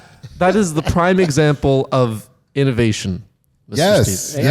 yes. It's the old Boy Scout motto. You wise in the use of your resources. Exactly. Right? You But got holes in your boat, you got a free live well. yeah. And listen. How did it not sink? Wow, with that much water? I'll tell you what. It was a leaker, and I've never actually been in a boat that was quite that bad. And driving across the lake, honestly, the genesis of the plug TikTok, and if you haven't seen it, have a look, because sometimes it's very handy, especially in a small boat when you don't have a bilge pump. But the genesis of this was driving across the big lake, and it was fairly rough in some at some Big points, water. and it was filling as I was driving, and if I had not have pulled the plug and knew that trick from having that experience in boats for most of my life, it would have been nip and tuck. No, we wouldn't have made it. Nobody No, would have been I'm Chuck. telling you, It would have stopped us and bogged there us. was Would have been it. It takes a lot now to make me feel that, that nervous kind of shocking, scared feeling that you can get sometimes. I had that once there when I didn't realize how much water was coming in, and I come off of plane, and we got swamped from the back, and because we were sitting so low, and I thought, Peter, go to the front, quick. And then the issue was, with that much water in, you couldn't even get it back up onto plane, so I had to bail it out, and then get it up onto plane. And you got to picture this too, like what Steve says here. For people that don't know about this, you literally, when you get running on a little aluminum boat, you don't have your plug on the outside of the boat. You have your plug on the inside of the boat. That's the hinge right. in your, so you pop it out as you're going, and there's no way water can come in because your forward momentum doesn't let it go in. It actually sucks it out. It sucks it out. Gravity pulls it out. But the hole in the boat was about the same. The holes or whatever in the boat was about the same as that hole in the back. So it was just coming in and going through. It was just like a funnel, basically going through. When you were driving, you were neutralizing. We were just neutralizing. He would empty sometimes, but once he got empty, there was still a constant river flow of water going through the boat all the time. It was hilarious. It was absolutely accentuated by when we were No, driving, no. because the water Yeah. was the That's pressure what I from mean. the moving water was driving. It was driving into Pounding the boat. into that. It was getting And worse it as we was- went. We were making that hole for worse. sure it was. And it was like a wee geyser. And every time we hit a wave, I couldn't figure out why the right side of my body was wet, like I was in a rain. I'd be driving along and then I realized from under the middle seat, the water was hitting the middle seat so hard that the spray from the water. But anyway, those boats feet, folks, They're gone. They're gone. Kyle You don't have to jumped worry them. about They that. sunk. They flew out. He must have been embarrassed, the lodge owner. I mean, His what boat did was he- just as bad, I think. Was it? Yeah. He had two bad ones in there. He said he didn't say why they were like that, but he said the boys they are definitely be gone by next year. And Now, Yeah. but did you talk to him? Had he been in there that season, or has he not gone in there? Can't remember if he had been in there or not. He knew he had leaky boats. I don't know if he knew to what extent. He knew that they were starting to leak. So I don't know. Listen, I'm just glad that you guys had a spare pair of hip waders. Yeah, Stevie had to wear hip waders the whole time. Because if without those, all I had was my hiking boots, right? And I would have been soaked the whole time. I am very thankful that ICAST took place the exact same no, way. no. It was a wonderful trip. I loved it. Because I was going to say, aside from all that doom and gloom, and that's a bunch of bullshit, right, Dean? There's a bunch of bullshit. You got to put up with that. It was the best fishing that we've had all year on that shoot. So please do not be discouraged by this when we're talking about this. You need to go to Brace Lake Outfitters and talk to Kyle about that Macokabat and Outpost trip because we did a double deal on the walleye. So we went out and it took a bit to catch them, to find them. Yep. Once we found them, we absolutely annihilated them, and we didn't have to use the electronics or it was just basically good instinct fishing. We used the electronics, but it was just to find the Just the boulders. depth. Yeah, And the the depths and the boulders. boulders and Yep. all that. And once we found the fish, it was Stop for just a minute. So you say you didn't have to use the electronics. Explain that a bit. well. I think the because- water because prevented now We're talking more No. advanced electronics. we're talking about the live scope and all that kind What of did stuff. you use? Traditional. Traditional. So you didn't have any scoping. We tried the scoping. We couldn't see the fish. As always, I've told this 1,000 times to people. You don't see every fish out there, and these walleye were tight to these, and they were boulders. So it wasn't a flat bottom like this. So you gave up on the live scope? Yep, pretty much. Yeah, after a while, absolutely. Yeah, You absolutely. didn't use it at all. Well, no, I started with it. I know, but after you discovered that you could, you shut it off. Absolutely, absolutely. We didn't even use it. Save the battery. Save the battery power, because once we found the area of the fish, you know what I mean? You're onto them. So then all of a sudden, let's keep the traditional going. As long as we were in that 15 or 16, 17 foot area. And Yeah, that's exactly what it with was. Boulder. You see the boulders on your traditional screen just as good as you can see with anything. Once we knew that, we had our waypoints. So we had our chart working, of course. The chart working, they had waypoints put in here and there. We just sat there and we clocked them, and we were using jigs and plastics for the most part for the show. And then we got finished. A storm came in, and This is wonderful. And we said to Vova, you take off with Kyle, and he's going to get you back to it because it was getting nasty looking. It was one of those days that the sky was black, you know. And it was intimidating a bit. It was little bit. an intimidating day. So, and I said to Stevie, okay, Stevie, let's put these jigs down. We got to try something. I said, let's just go out in the open water and let's just do that open water trolling I keep talking about all the time, like that for walleye. And Kyle didn't even, that wasn't even a thought on his mind. No, like we that open surprised water. And when we Vova got off of our boat and into the other, and it was just Peter and I left on the lake. And to give you an idea, where we went in to get to the little Macokabatten Lake, I said it was tricky. It was tricky. It was small. There were lots of rocks in the general area, and the storm was coming from behind us, coming toward where we had to go this way. And we were probably in this 14-foot aluminum. We were in 5-foot rollers. Yeah, probably, yeah. You know? Yeah. And we got out into the middle, and I just threw out, I think it was the white crystal minnow. The biggest crystal minnow walleye. Yes. And Rosary. we weren't even under power. We were just drifting in the waves. And I was just kind of waiting, and Peter was getting ready to go. And then I was going to put it into gear to troll.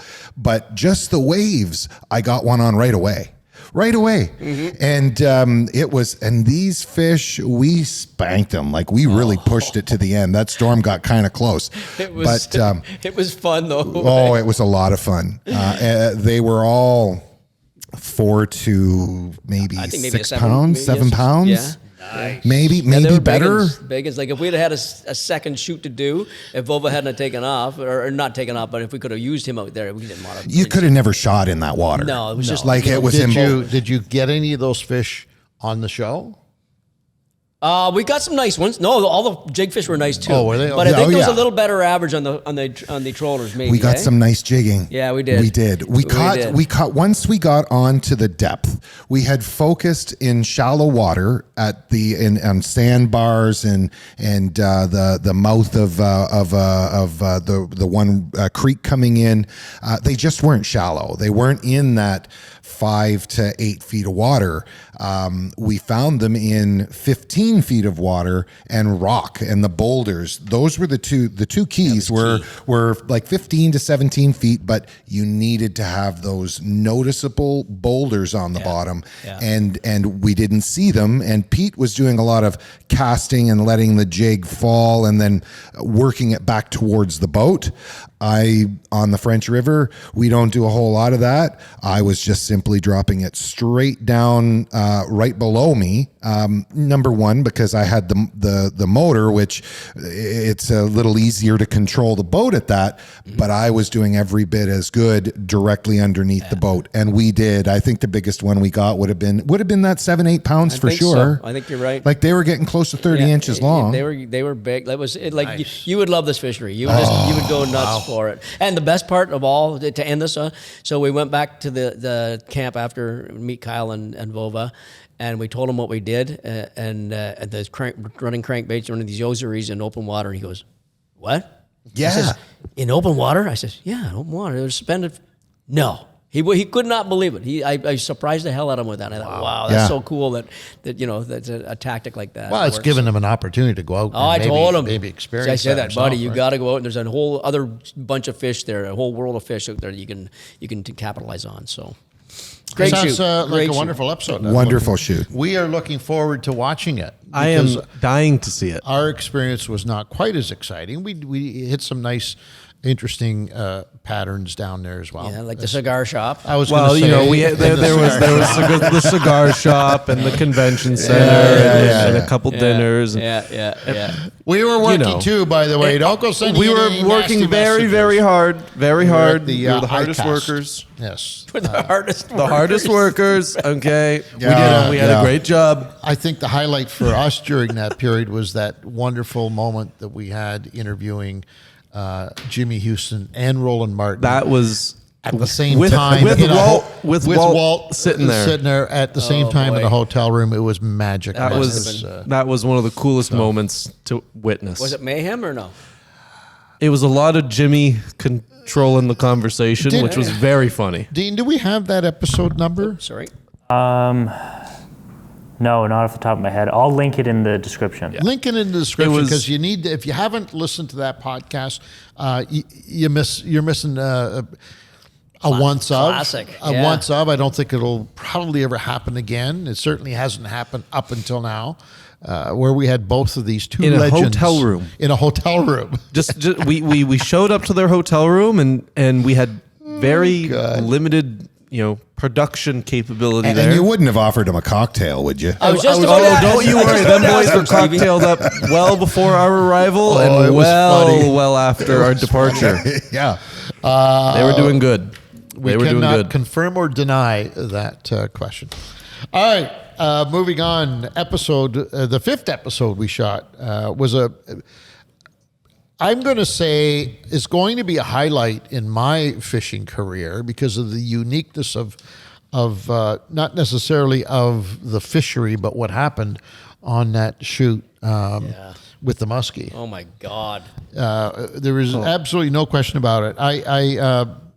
I've been fortunate enough to have had a couple of incidences in my life where you've got one game fish on the line and then a predator comes up and starts consuming it. Usually it's a pike that's trying to eat your walleye, which we've had on a couple occasions. On this one, we were on the St. Lawrence River. A friend of ours, good friend of ours, he's been on the show a few times. He's certainly no stranger to the St. Lawrence River.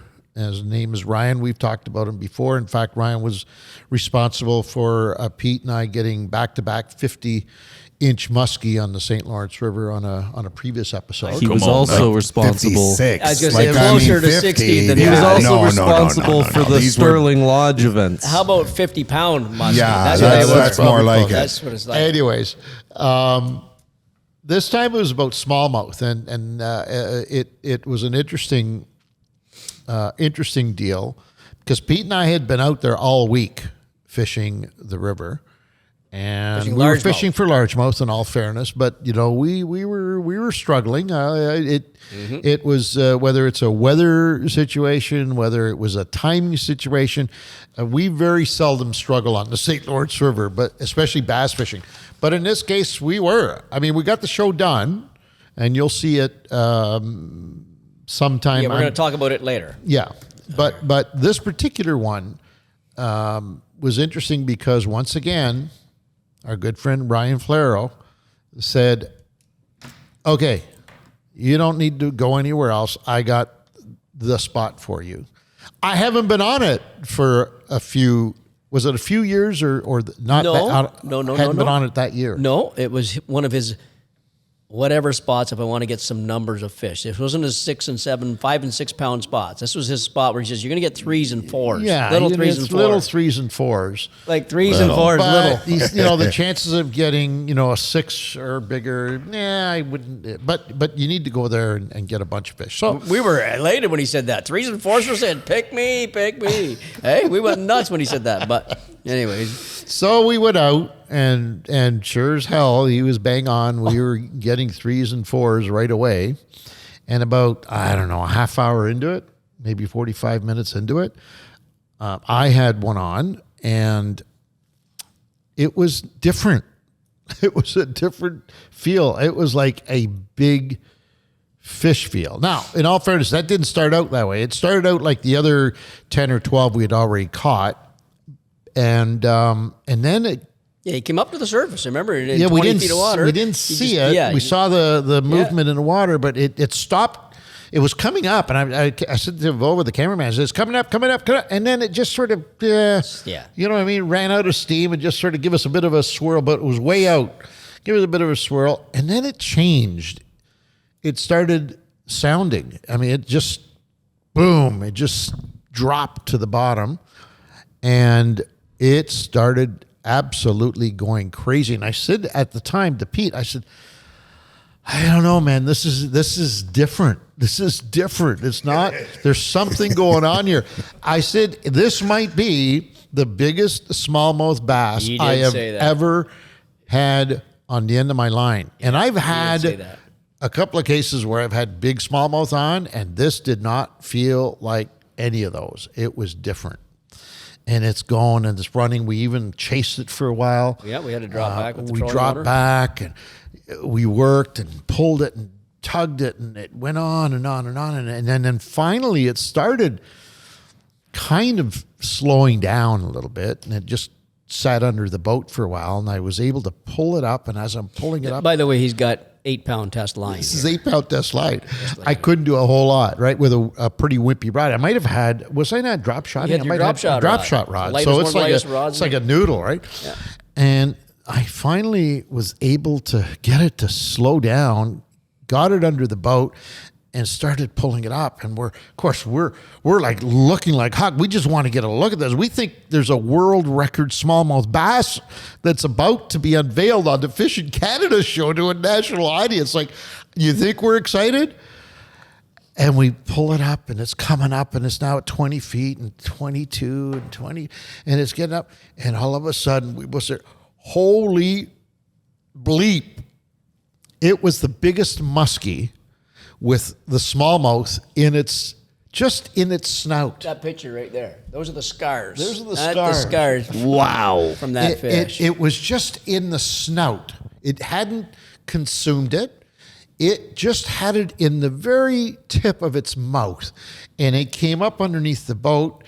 We didn't see the whole fish, but we saw a big chunk of it because the rest of it was underneath the boat. The tail was underneath the boat. And there's this 4-pound smallmouth just kind of sitting right in his mouth. And we were speechless at that point. And then it was like it knew. It was like it said, okay, you got enough on the viz? I'm out of here. Opened its mouth and just swam away.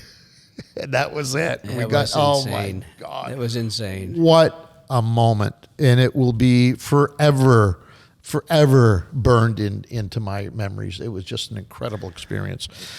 But hang on, we're not done yet, because on the way home we called Marty. No, Ryan. Oh, Ryan. We called Ryan and they said, how'd it go? Oh, it was great. We got this. Did you get the show done? Oh, yeah, we got it done. But the best part, Ryan, we had a muskie. Oh, he said, you caught Jake. What do you mean? Yeah. He's massive. He's a monster. I always catch him out there every time I get a smallmouth out there, he's on it. So he knows these fish, like he knows them by name. He says he's a huge fish. Yeah. My daughter had him on last year. He said my daughter had him on for a while. She had a riot with him on. He's always coming up and eating his smallmouth bass in that one spot. Wow. So, the reason I said Marty is because my mind was going in a different area. That same scenario happened to myself and Marty Meadows. Oh, yeah. On the Caden Brown. That's right, too. The Caden Brown Foundation fishing outing that they did at Chaudière Lodge in my second year. And it is extremely reminiscent of exactly what you said. The only difference is he had a walleye in its mouth. Usually, yeah. Yeah. And same thing. So that's why I had mentioned Marty. What a great experience. That episode, you don't want to miss it. I don't. It was a great smallmouth bass episode. Yeah, it's going to be a good one. Right? But really, the highlight is this moment where without a doubt, this fish got without on the a line. doubt. I'll end us off like that fishing ended. Once that muskie did that bullshit up and down, all the smallies were gone. Eh? Oh yeah, it was done. We didn't show. We stayed another hour. We stayed another hour, fished away, and we said, "Let's go home," because that thing has screwed up everything. It was all over. How do you top done. that? It was done. You can't. Show why? Like even excitement wise, you can't top that. You can't. It's You can't. over. And that's what fishing's all about. Sometimes we get a little too hung up on the catch. And we don't realize how those special moments. I mean, listen, we can all remember fish that we've caught in the past, but it's those special moments like that one that will stay with you forever. And it's for like I said, it's forever locked into my memory. It will never. I remember everything about it. The time of day. I remember the weather. I remember the water conditions. I remember everything, all because of that moment when that muskie finally came up and showed itself to us. Oh my God, was he big? It was massive. Yeah. And up next. Then, this was an interesting one. It's Quants Lake, and it was in the middle of the worst heat wave imaginable. This was early August, wasn't it? Yeah. Once again, you were with me. Yes. Yeah, Steve was here. Yeah. You were not. I was not. Me and Dean both sat this one out, I believe. Come on now. So, Quants Lake. So, first of all, let me put a disclaimer out, much like these fellas did with the Brace Lake Boats, the boats and Brace, right? thing. Every once in a while, shit happens, is the only way I can describe it. A lodge owner would love for you to have nothing but positive experiences when you go to their operation, because at the end of the day, every time you go to a lodge or an outfitter or a camp, you automatically are inducted in as an ambassador for that product. And you will go home and you'll tell everybody that you know about that experience. So, lodge owners would love you to have a great experience every time you're there. But Steve, as a former lodge owner, you know that you can't bat 1,000. You can't bat 1,000. No, you can't. And what I will say is with my operation, there were certain aspects of that operation that you could or should bat 1,000. But with this operation, it's a fly-in outpost. So as the owner of that type of operation, you're just you can't control the weather, and I think the weather on this shoot in particular spawned a web of issues. Yeah, that's a good one. And when Ange says heat wave, in Southern Ontario, where we're from, it was like 25, 26, maybe 30 degrees in some portions. At the Balsam, I think we hit 30. Yeah, where we were, which was a 10-hour drive, and then an hour plane flight north, we were tickling. It was feeling like 40 degrees. Oh, buddy. Or more. Like it was ridiculously hot. It was stifling. It was almost to the point where, from a medical standpoint, you probably would, if you had any medical issues, you probably should be air-vac out of there. Well, that's how bad it was. And to your point, there were afternoons on a shoot where the only time I've ever experienced this is Ange says, "Okay, boys, we're out of here. It's too hot. We can't do this." And we would come in early and just hang out in about a 44-degree cabin. Oh, yes. That was with very little wind. So why, gentlemen, were you inside a 44-degree cabin where it was hotter than it was outside the cabin? Why would you be indoors? Well, during the day, I'm pretty sure. There says it all. I'm pretty sure that in this place in particular, whether it's due to the heat, whatever it was, the horseflies were breeding with crows. I have never. And these were the. Should we get Vova to explain this in his own words? All he says, "I hate bugs." Oh I hate bugs. God! I'll tell you, I have a video on my phone of I'm not sure who. It might have been you and I, Pete, it was trying to outrun the horseflies, and we were doing 16 kilometers per hour. Mile. Oh, mile. Yeah, the GPSs are miles. Mile an hour. So we're 16 miles per hour. And those things were flying on one wing and keeping up with us. Oh, yeah. They could have gone easily 25 miles per hour. Easily. Going by our heads. Exactly. And then doing it in a boat turn and saying, "Oh, there they are." Boom. Into the boat. It was a nightmare. Yes. It was a nightmare. I must say that especially when we were going after the giant perch. Oh my God. Right? We would get in close to the shoreline and there was no wind at all, and we were there was the perch we were chasing were ridiculous, by the way. But anyway, those horseflies. Buddy, if you saw what we saw, they're a little slower. So they were more of a nuisance than anything, and they would land on you, and you needed to be quick. And as soon as you took your attention off of the bugs, they hunted in packs. So you would have two up here buzzing around distracting you, and then one would get you right in the ass or right on the ankle. I'm telling you, it was. You're laughing, but it was that they hunted in packs like a pack of wolves, and they understood. They had a different intelligence level. Like you're from Jurassic Park. I'm telling you, these things were different. And we couldn't wear shorts either, right? Shorts? You couldn't because it was so hot, but it was so hot, but you couldn't wear shorts because of the bugs. No. So you had to die with the heat with your long pants on. That's not even the worst bug issue there. Because after dark, well, not even at dusk, and at that time of the year, that far north, dusk is from about 4:30 in the morning till 2:00 in the morning. Yeah. Okay, the mosquitoes. It was the shift change. They were special. It was a shift change. The only way I can describe them, they were special, and we have been exposed to probably as many mosquitoes as anybody in the country. We've done pretty good at that, right? Yeah. In the 40 years we've been doing this, we have seen terrifying moments in the outdoors with mosquitoes. We have seen it. Not just in this country, everywhere, all over the world. Africa. I have never seen anything like this before in my life.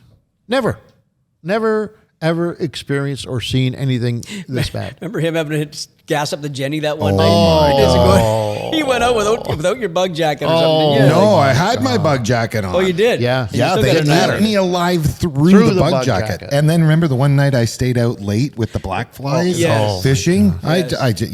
I should have come back. That's the smart thing to do and have a nice cocktail with the wonderful people that You flew too close to the sun.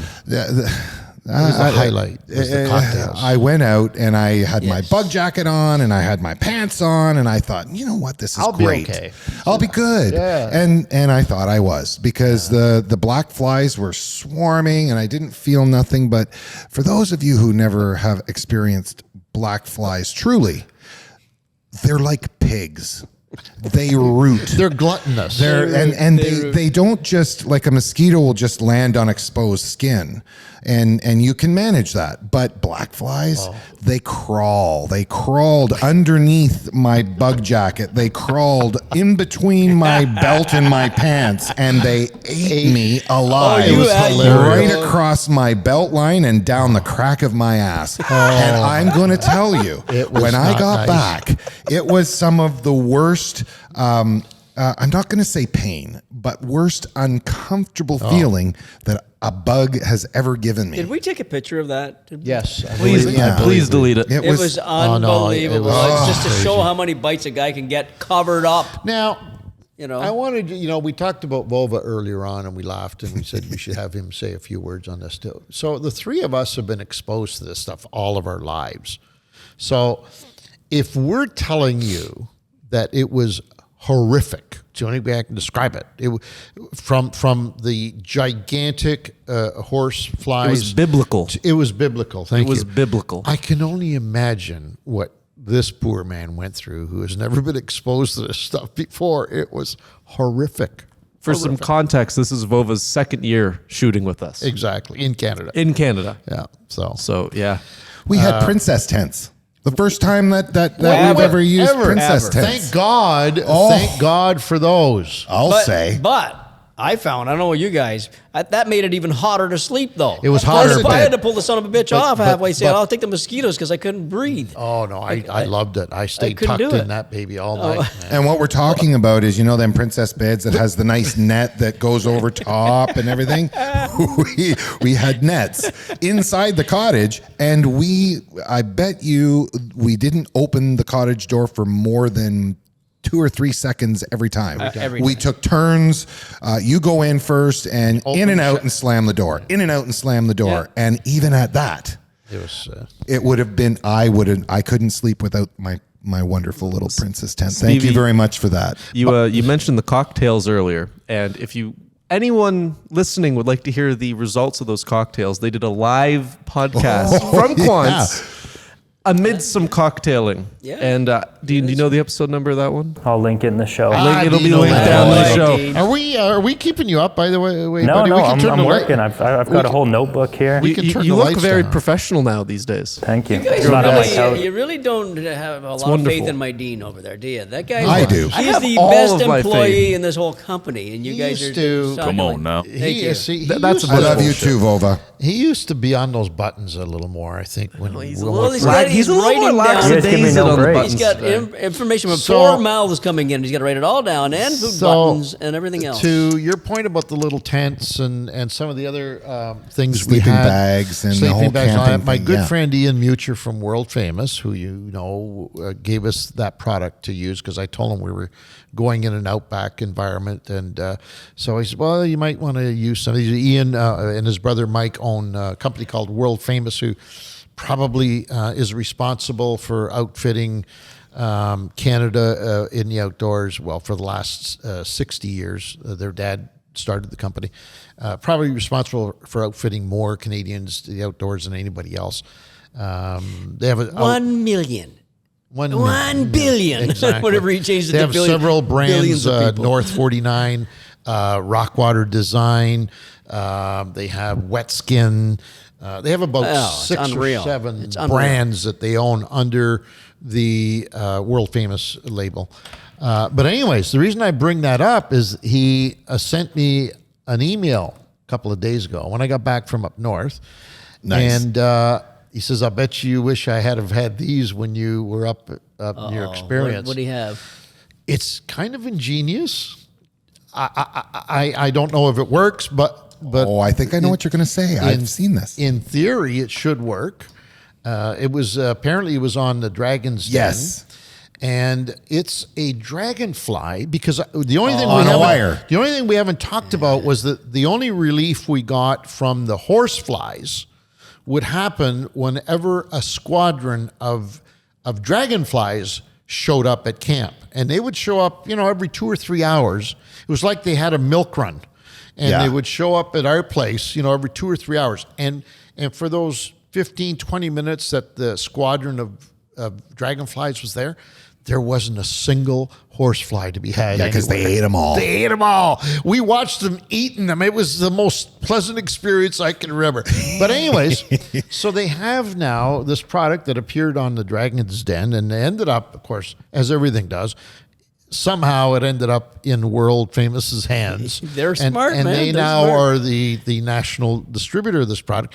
And it's a dragonfly, an oversized dragonfly. That's the only input I had. I've seen these too, yeah. Did you? I said, it's a little bit big. He said, well, they've experimented with them, and there is a magic size where you can get the deer fly and horsefly's attention, because the regular size one didn't seem to work, but the bigger one did. And you pin this on your hat or on your shoulder. It's got about a 6-inch wire, so it's constantly moving. A spring wire. Yeah, it's constantly moving around, and apparently it keeps those critters at bay. Well, I saw it on Dragon's Den. Did you? Yeah. And when I saw it, I thought, man, that's what we needed on Quants Lake. Could you imagine? I said, I said to Ian, I said, it's a little goofy though, isn't it, buddy? Like, I don't know whether I could wear that. He said, so you'd rather get eaten by horseflies than look goofy. I said, good point. I'll try it. So, anyways, it's an interesting episode. A lot of things happened behind the scenes that we did not show. Yeah. For the simple reason that it was the perfect storm, and you cannot. In 40 years that we've been doing this, we have never been confronted with all of these elements: weather, flying insects. The fishing was tough. Everything was hard. Every possible thing was hard to do our job. That does not happen very often. It was the perfect storm. And it doesn't happen there very often. I don't think it happens very often Anywhere. No, it not was like just that. it was just It was a the fluke of perfect all storm. flukes. But check it out. It's called Quants Lake Heatwave. It's going to be a great episode, I'm sure, because you'll see all the things that could go wrong if you designed it that way. So, Striper Cup. I loved this shoot. This was awesome. Striper Cup. This one Yes. was Yeah. That awesome. was your first experience on stripers, right? No, I shot a show last fall with you guys, Oh, right. and did the jigging, the cut bait. That's right. It was bridge, your, right. but your first experience at the cup. Striper Cup. Yeah. And I wasn't involved per se in the show. Right. But what I did was I signed up, grabbed my own boat. I brought my son Mikey and my mom and dad down, and we fished as a 4-person team.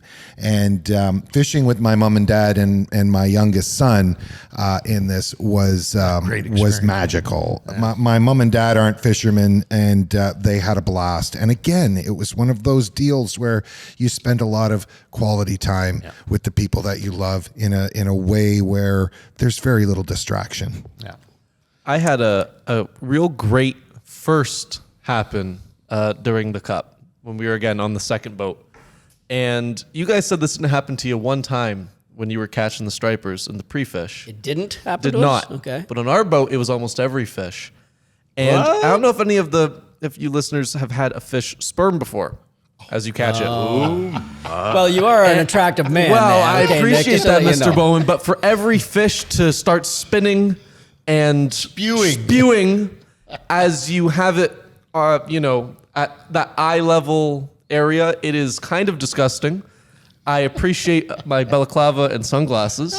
They both went into the garbage that following day because I was covered in white by the end of that fishing day, as was the floor of the boat, as was the other 3 of us on that boat. It was kind of disgusting, but I've never seen that before.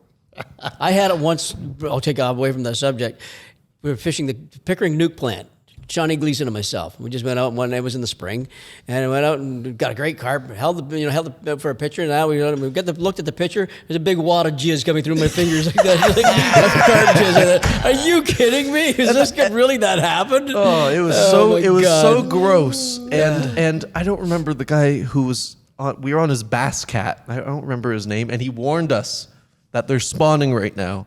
And this is gonna happen, so be prepared. He goes, it might be one or two of them, but but it's gonna happen. It was like 10 of them. Wow! And then I got to where I was like, I can't do this anymore. That's hilarious. I can't. This is nasty. I'm happy. I caught some striped bass. I'm done. I put the rod away and I just waited. I don't know if we had any. We didn't have a single one that we got all females. Neither did we. Yeah, that's weird. We were down there, obviously, as we mentioned in Striper Cup, but for us, we were also part of a charity earlier in the year, the Eric Lindros Easter Seals event, and we gave away a couple of trips. One of them was this particular one. So we were fortunate enough to be joined by a couple of guys who, man, did they ever make the trip outstanding. They were just the nicest people on the planet. And for them, great. They were a first, right? This was a first for them. They had never been to New Brunswick. They had never fished stripers before, obviously, let alone been on a boat like FNC1. They, got a chance to spend some time on the boat with Pete and I that they had been watching on TV. Like it was a first. And for us to be fortunate enough to experience those first with them, I think that made the whole trip. It really didn't matter what else was going to happen. I mean, we were fishing the Striper Cup, for God's sake. Your birthday also My fell. birthday happened on that and on that same day as your birthday, Yeah. it was Ben's anniversary with his wife. Like, does it get any better? Like it than was, that? But it anyways, was one cool trip. It was a fantastic outing, to say the least. The fishing down there is absolutely breathtaking. To be involved in that for us was it's going to be a wonderful episode. It's not so new and different to the Fishing Canada show because we've shown the striper activity in New Brunswick before, so it's not going to have the wow factor that it did the first time we went down and shot. But I think it's got a bit of a different look to it, because we're a little more into.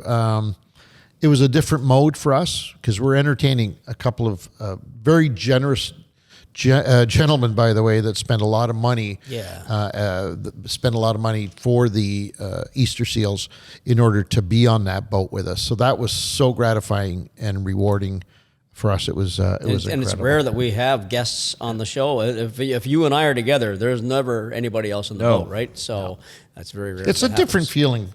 Yeah, it's a totally different feeling for us. Yeah.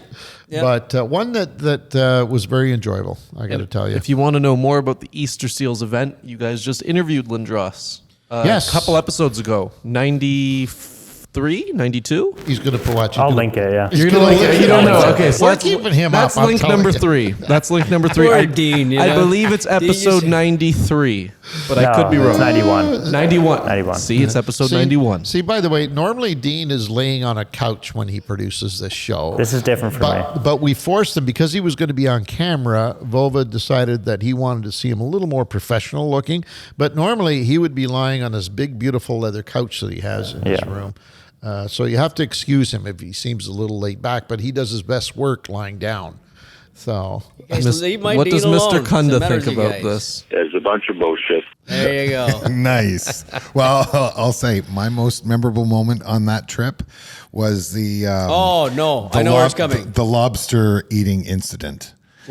Remember when we had? It wasn't for your birthday party. It was the last night that we were there with Joe Anthony brought the lobster in. No, it wasn't Joe Anthony. That was Jeff got some locals to bring us. That's right. It was local. Thanks to the locals. And who I've supplied just us been those coming in from getting the boat packed and ready to go because we were getting ready to leave the next day, and your rooms were on the bottom floor at the Rod Inn. At the Rod Inn, and I just happened to be right at the corner of where we walk in, and I poked my nose around the corner because I heard a bit of a ruckus, and there you guys were eating fresh lobster. Oh my God. Having a couple of beverages. And all out on the back patio, and I forgot about that. It was magic, and we had we ate lobster until we It was- couldn't eat I was sick anymore, that night. and Yeah. and Oh, we ate a lot of we also lobster, had man. a couple of cocktails with the boys. They just yeah. they liked cocktails, really. Well, Ben and Curtis, they're cocktail experts. We were the fishing experts. They were the cocktail experts for sure. I forgot all about What about? that. I don't doubt it. What about the memory though?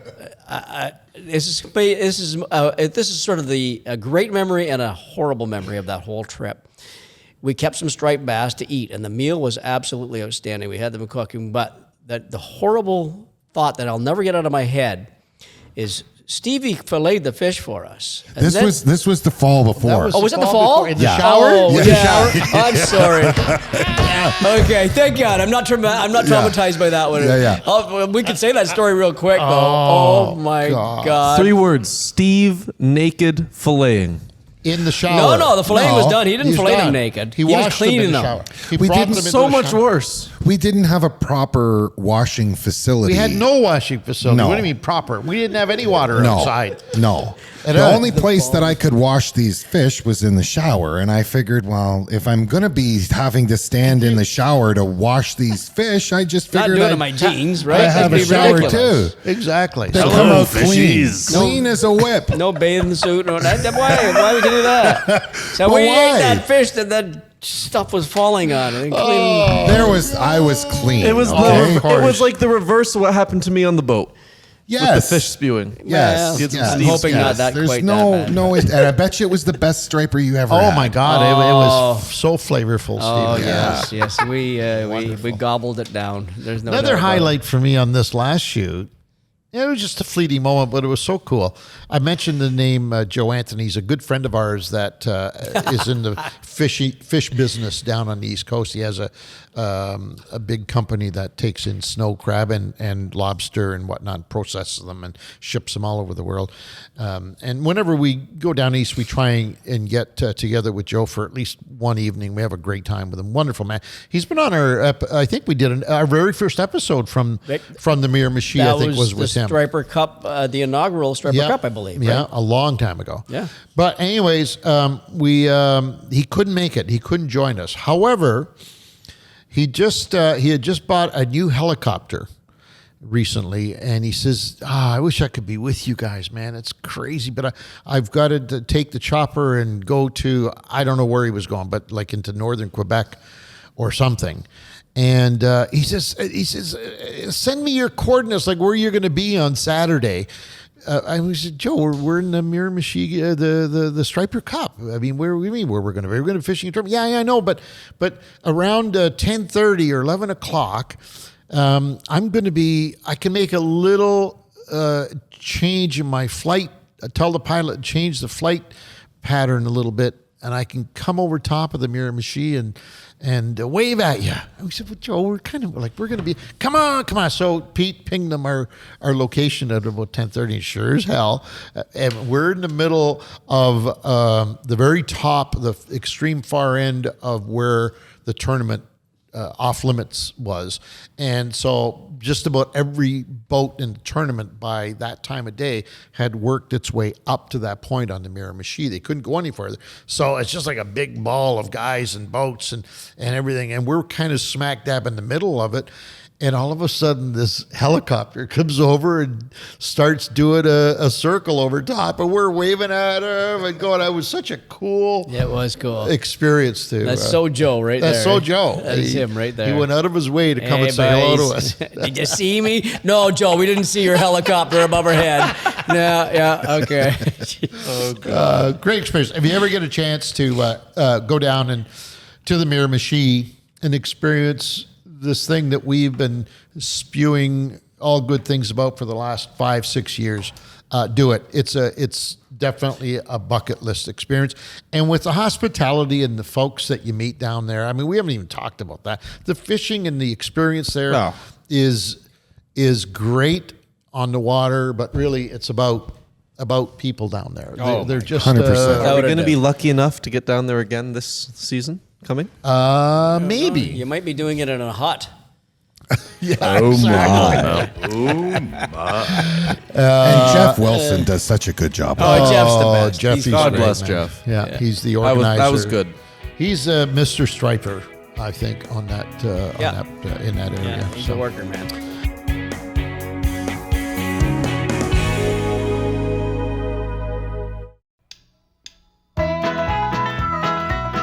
We interrupt this program to bring you the much anticipated bonus code for the latest Fishing Canada giveaways. This week's code is PICTURE. That's PICTURE, Picture. Just type that in the bonus code section of the contest and receive 100 free entries towards all our current giveaways. For those who haven't entered yet, what the heck are you waiting for? Head on over to fishingcanada.com while you listen to the rest of this episode. Click contests and sign up for all the latest Fishing Canada giveaways. And now, back to the show. All right, moving on. Snoggy Lake, late summer, one of our favorite places to be. Lodge Lodge 88. 88. That was another great shoot. Yeah. That was Well, great. let's hear about it. That's the only way to word it. It was great. It was great. We again, me and Dean in the little secondary boat. So I want to just explain something about Nick and Dean this year, how things have evolved. And I say it was a tough, particularly tough year for us. So on every shoot that Dean and Nick were with us, we, before we went on location, we said, okay, you two guys are going to shoot an episode. You're actually going to shoot an episode together, which they've never done before. Every shoot, we were promised every this. shoot, they were promised that they were going to shoot an episode. And what we did was we said, let us do our thing first, because then we know it's done and it's going to be in the bank. And then when we're done, you guys, you're going to go out and shoot an episode. Well, the problem is we shit the bed, Pete and I, because there wasn't a single episode where we got it done in the allotted time that we had available to do in order to hand off to these two boys. Not once did we... You know what our best chance was Killarney. Oh, And by far. We had the last day where you guys had a bunch, and we were like, we have all year. Like, we'll wait. Like, It was the first one of the yeah, year. Very yeah, first yeah. shoot, yeah. And That's true. to make matters just good that point. much worse for that Lodge 88 show, me, Dean, and the guy we had, Mason, he was around Right. my age. Yeah. We went out way ahead of you guys scouting for another walleye spot, and Dean and I drop our lines in. There's a bunch of bullshit. This is all alleged, but and Dean caught an alleged, hypothetical, mythical, non-existent 27+ inch walleye. Allegedly. Did you guys not- why you had to did throw you- that non-existent photo up for our YouTube watchers? Did you guys not have like the decency to shoot it on your phone? So that was the problem, is that when it was caught, it was so quick. It was over in seconds.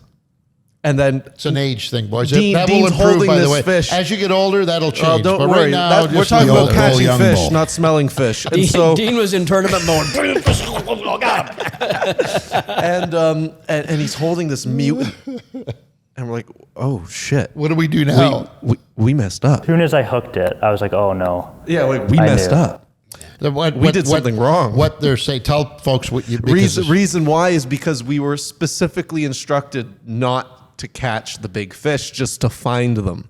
Right. So to go somewhere, find where there would be, Right. and then radio in and go, hey, get your asses over here, because Right. you guys are obviously not doing your jobs well enough for us to do our shoot, so you need to get it done. We were horribly... We were Just- working... it was like just amateur. awful. It was amateur. It was I'm amateur. disappointed, but life goes on. And Can't be very proud of you that, can't be Nick. proud of that. That button's gone. No. Oh, you can't be proud of that either. No, I'm not. You're not on today at all. No, are you- you? What are you kind of... I'm just out of buttons. Dean is acting like a bunch of bullshit. Did you guys leave There's a Dean bunch of alone? bullshit. No, He's no. good. He's no. good. He's got a lot on Come his on plate now. right now. A He's lot. got- well, he's got the desk, eh? Now he's got the desk. I need more Look at buttons. I have those more little room. booties too. I love those little booties. Bring it on.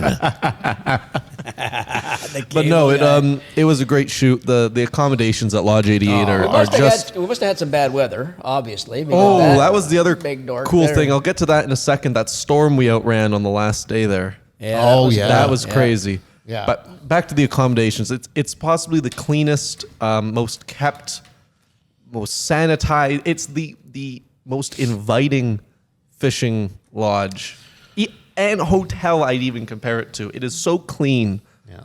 And you can't compare it to a hotel. That place, there's no way. No, but I'm just trying in terms of the cleanliness on the inside, Oh, like the even rooms that. themselves. Compared to- It's the cleanest accommodations I've ever stayed at.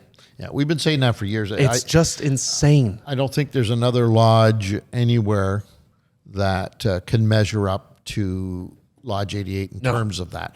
Every time we go there, and we've been going to Lodge 88, I'm going to say 15 years. We've been there several times. And what's really magical about it, and Steve, you'll appreciate this as a former lodge owner, is that they make every experience there your first one. And everybody's first one. You swear that this place was just built last week. Every time you go. Nobody's ever used those rooms. Nobody's ever used those beds. Nobody's ever sat at the dining room table. Nobody has ever been in there before. You're the very first customer that has ever been there. And that happens each and every time you go. I don't know how. I don't know what magic they... So I know some of the magic. I know some of the magic. Well, let him explain. Steve's got some magic. It's honest to goodness, hard work, and extreme devotion, not attention, devotion to detail. And it is a very, very difficult thing to do. And kudos to the people that do it. That was what made me a success. And I aspired to be like these guys. They, Ange, when he first started coming up to Chaudière, always pointed me to check out Lodge 88. Yep. This is what you need to do. And after I did, that was the aspiration. And it's not rocket science. No. It's all hard work and dedication and learning years. Like that's in their blood. It's generational. And it's just knowing what needs to be done. And the most difficult part, executing every time. Yeah. I agree. That one piece of magic I want to talk about are these little brown boxes in hidden more or less in every room in this lodge. If you didn't specifically go looking for it, you would never see it. And every 10, 15 minutes or so, it does a little... That's it. You don't even notice. You don't even notice it.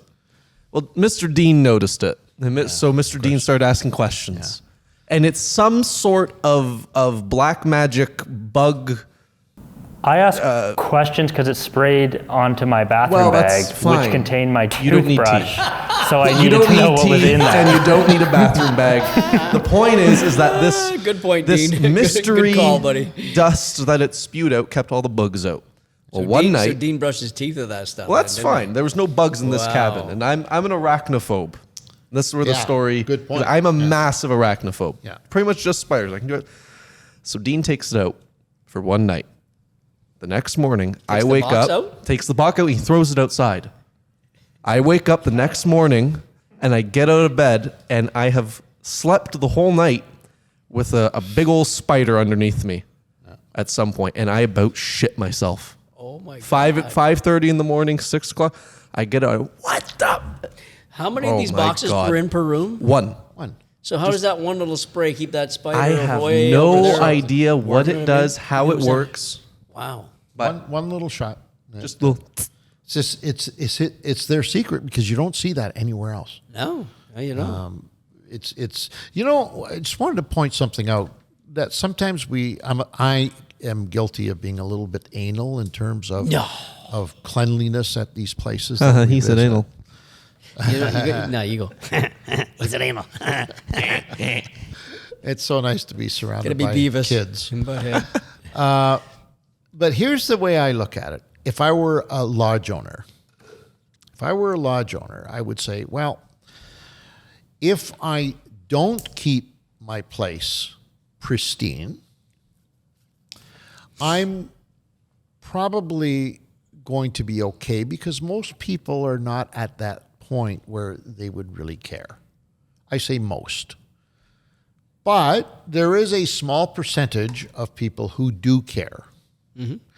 And if those people go back into their community, their social community, and tell other people about what a wonderful experience they had because it was so well kept and because it was so clean and because the food was outstanding and because the services beyond compare, I'm not going to offend the people that don't want that kind of stuff, but I'm going to gain. I'm going to keep them. I'm going to keep those people, but I'm going to gain this other part of the fishing community that would not go to a shithole. Right? Well, Did you know what I mean? In my experience, you're saying a small portion of those people would care about that. In my experience with the demographic that I did a lot of work with, pretty close to 40 or 50% of those people really cared. Okay. Because they were coming with their husband and their family. And you had wives and kids. Because let's face it, the days of the big man groups that there's still a few, but a lot of those guys now, through whatever's happened in life, a couple of the guys they've lost, either they can't go anymore or they've passed. Now these people are traveling with their wife or their husband. And the key for me was just what we're talking about. Excellent food, very clean facilities. And when I say very clean, you hyper focus on one area, and that's the bathroom. Oh my God. You focus on the bathroom because that is the first place the ladies will go and look. A lot of guys just, they're used to going fishing and doing this and that. But when you bring your wife on their first fishing trip, sometimes it's difficult to convince her it's a good idea to sit in a boat for 8 hours. Exactly. All right. So inevitably, they don't do that for a whole lot. What would always happen is I always had multiple couples in that relative age demographic together. So it didn't take long, especially when you're a lodge owner that's in tune with your dining room, to introduce these couples together. So all of a sudden, now that the guys that are traveling with their wives because they've lost the members of their guy group that they traveled with 30 years ago, now they're building a new guy group. But the difference is their wives are building a new girl group. And that girl group is the most important factor in retaining those people, and the most important factor in their experience is cleanliness, focusing on the bathroom. As spoken like a true former lodge owner, I got to say. True professional. Exactly. Anyways, it's called Lodge 88. If you want to experience something that is truly outstanding, check it out. We haven't even talked about the fishing. It's always our go-to place. You want giant walleye? Yeah. This is the place you need to be. Just ask Dean about giant walleye. Nick and Dean finally got to do a little on-camera stuff the very last evening, too, We did. We had about 20 minutes before sundown So on the very last day. People were really on fire that shoot, the we gave them boys, 20 minutes. these two professional Canadian legend anglers here just did a wonderful job that episode, as we had 20 minutes left on the last day. As the audience will see on the show. As you will see, because it is golden hour, that's for damn sure. And me and Dean just went with Vova real quick and tried to fish. We attempted to fish. We gave you the something the really lead. cool happened. You guys will never see this footage. It'll probably never come to light. But I was using a rod that was backwards because we had 20 minutes. Couldn't even change the handle. So didn't have time to change the handle. And my granddad, he's you're backwards. He's lefty, right? So it's all messed up. Yeah. You can't be proud of that. and so I'm using his rod, and I just can't. And so I hand it off to Dean to switch quick. As we're transitioning rods, we catch a walleye in between. Nice. So it's as if Dean grabbed the rod and pulled the fish out of the water. So it was a collaboration. It was teamwork. Yep. Wow. Give me a hell yeah. Give me a hell yeah. Hell yeah. I told you Dean was in tournament mode in that whole He was shoot in right tournament there. mode for those 20 minutes. Wow. And The and Dean listen, touch. You guys are saying this was a tough year, and it was, believe me.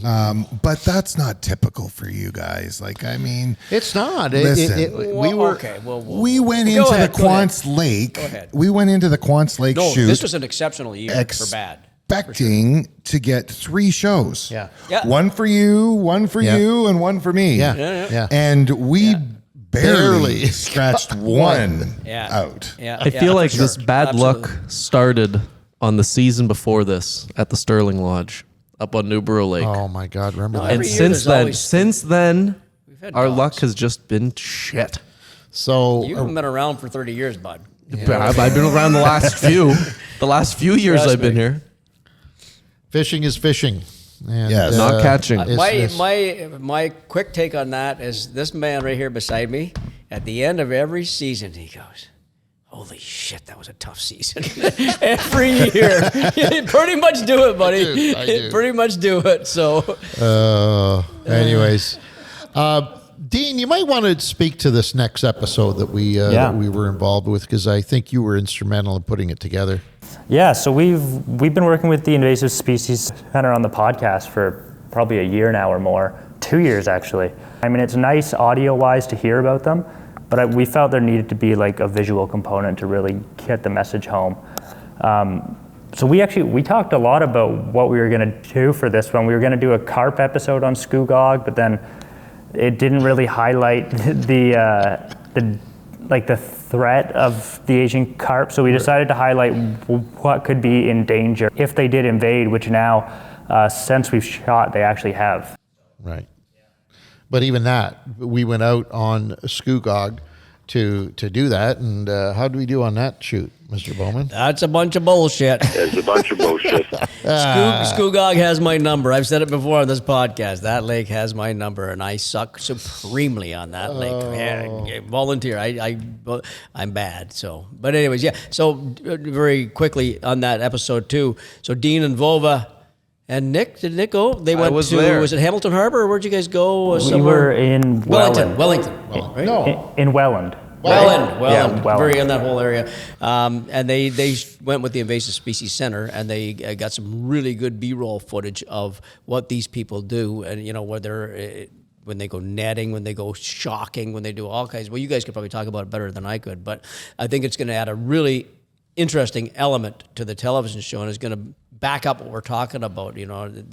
How strong we feel about the possibility of an invasive species like a grass carp getting into all of our waters around here. You know what I mean? Across the country, possibly. Who knows? And that's going to be a good element to the show, along with some fishing too, right? That and the fact that we stunk and we weren't able to do our part, we'll see a lot of their part on Well, that. the more the This think was you'd be one of those surprised. other shoots I think where you'd be there was no surprised. time left for me and Dean to have our own little moment. Well, you weren't there on that part, were you? On that shoot? No, Yeah. you weren't in Niagara with us. I wasn't in Niagara, but I was on Scugog. Oh, I wasn't. Oh, yeah, This one here, yeah, where yeah. we really shot all our stuff on St. Lawrence, where we did the We ended up largemouth on the St. portion. Lawrence Yeah. part, yeah. But anyways, it was an interesting show. I'm dying to see it. Out of all the episodes this year, that's the one I'm really curious. I went over to see. the footage. Yeah. You know what? It's not bad. It's not as bad as you think. Yeah. We got some decent fish. Yeah. So And brings us to the very final episode of the I season. am so disappointed I couldn't make that shoot. which one? The Port Cunnington skins and fins. It was fantastic. This was the way shoots should go. It was a huge success. And the way your season should end. And the way the last season shoot. should end, Eh? because now we got all pumped up. Yeah. It was the last one of the year. We got all pumped up for next year. Yeah, So that's it. we're gonna spend the whole winter thinking, oh my God, we got it back. We got it back. We can't wait to get back on the water for next season. It was a great episode. Once again, this was a charity thing that we got involved in, the Eric Lindros charity. Again, 4 gentlemen bid. There's tremendous generosity. They gave a ton of money to the folks at Easter Seals to go out fishing with us for a couple of days. It was originally supposed to be 3 days, I believe, right? And they ended up having to cut it short because one of them had to get back Yeah, to they work. cut and it all- short. Yeah. But the episode starts with these 4 gentlemen golfing on Big Wind Island. Big Wind golf Island course. golf course. I guess it's one of the premier. Not being a golfer, I can't really attest From to it. what but we've heard, yeah. From what we heard, it's one of the premier golf courses in the country, let alone just this area. And we managed to get them all four on that course for the day, and they, being golfers, they just loved it. One of them shot par or one above. What did he shoot, Dean? Was it one One over? guy shot par, the other one was 4 over. That's pretty damn good golf right there on a spot like on this track golf like course, that. for sure. Woo. But what it allowed us to do was to catch our breath a little bit. We've been on the road all year. The body of water that we were fishing, neither one of us has ever been on before. So we said, while they go golfing, we are going to go and pre-fish. And we're going to narrow it down to a few areas that we're going to shoot the show in. So we did. And it wasn't great. It didn't start out all that well. What a surprise. We exactly. So our pre-fishing didn't go according to what we would have liked, but we did get an oil change in the boat during pre-fishing, though. That's right. Bonus for us. Took the time for that. Thank God. And the bottom end. Don't forget the bottom end. True. Re-greased. But anyways, but we did have 2 spots. So we didn't catch fish because we didn't want to hurt any of the fish. We used, in fact, our Garmin units to really tell the story for us. Mm-hmm. And that's the beauty of this episode. You're going to see just how effective good tools on a fishing boat can be. We used live scope to find the fish. We still didn't know exactly what species they were. We had a pretty good idea that they were going to be smallmouth bass. And the next day when our 4 golfers joined us on the episode, we went to spot number 1 first thing in the morning. And it was and that was our number 1 spot. That's where we had seen the most fish. And it was a dud. There was 1 fish caught in the first 2 hours, which should have been, we thought we're going to get 10, 15, 20 fish here for sure. Something was going to happen, you know. So we looked at each other. We had 2 separate boats, but you know, without sounding discouraging. By the way, at dinner the night before, because our pre-fishing did not go as well as we thought, I said to myself, you know, I better do some management of expectations at dinner tonight, you know, because these guys might think that they're going to have the fishing day of their lives, even though they weren't big time fishermen. You know, their expectations might be a little bit too high. I better temper them a little bit. So during supper, I told them all kinds of things like, guys, you know, fishing is a funny thing. It sometimes we put way too much pressure on ourselves because, you know, all we want to do is catch. And sometimes because of that, we lose sight with what fishing really is all about, you know, and it's about the outing. It's about the camaraderie. It's about that feeling that you get first thing in the morning when you're racing across the lake to your spot and you're taking in all of these wonderful smells and sights and nature. You know, guys, I don't want you to lose sight of that tomorrow when we go fishing. I want you to be focused on that. Yeah, the fishing will be good. Don't worry about that. But you know what? Don't focus on it. It's a bunch of bullshit. Thank you very much. Thank you, Dean. So anyways, these guys are lapping this stuff up and thinking, wow, this is really cool. But as I found out afterwards, once the dinner was over and we went to our rooms, they had a little meeting. The 4 of them had a little meeting saying, what the hell was that all about? Oh, yeah. Does that mean we're not going to get any fish tomorrow? And the other guy, no, of course not. This is the Fish in Canada, guys. Those fish are going to be jumping. He just wants us, you know, to really enjoy the experience and really get into it. That's all it is. Meanwhile, it was just managing their expectations that you went pretty deep, I have to say. Oh, you went pretty I did, deep. because we weren't on to anything, you know? I know. So anyway, so we get to our number 1 spot, which we hoped would dispel everything I just said. And I went right according to what we thought. I think 1 fish got caught between the 2 boats. Scotty right? got the big one there. Yeah, but that's Scotty up on the board Scotty. there. Scotty up right behind us. Nicknamed Scooter.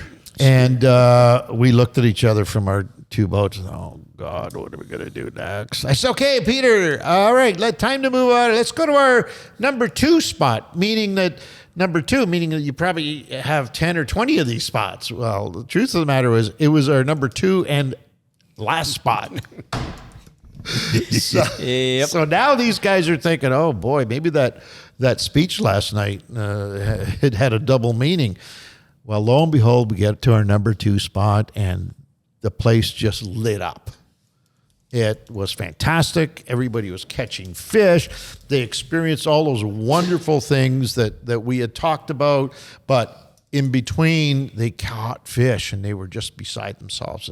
And it just happened to do a complete flip-flop. So, something that really helped on that shoot, though, and I'm going to do a blatant shout out to a sponsor right now, is that we talk about Garmin LiveScope a lot, but those guys were so entertained throughout that first area that we couldn't catch fish. They were trying to catch fish that they could see on the screen. They were watching their lure. So that LiveScope, man, I'm telling you what, if you have to entertain guests, kids, if you're a guide or something like that, I tell you what, they did lap that up big time. You know what I mean? To the fact that they're probably Mike went and bought one.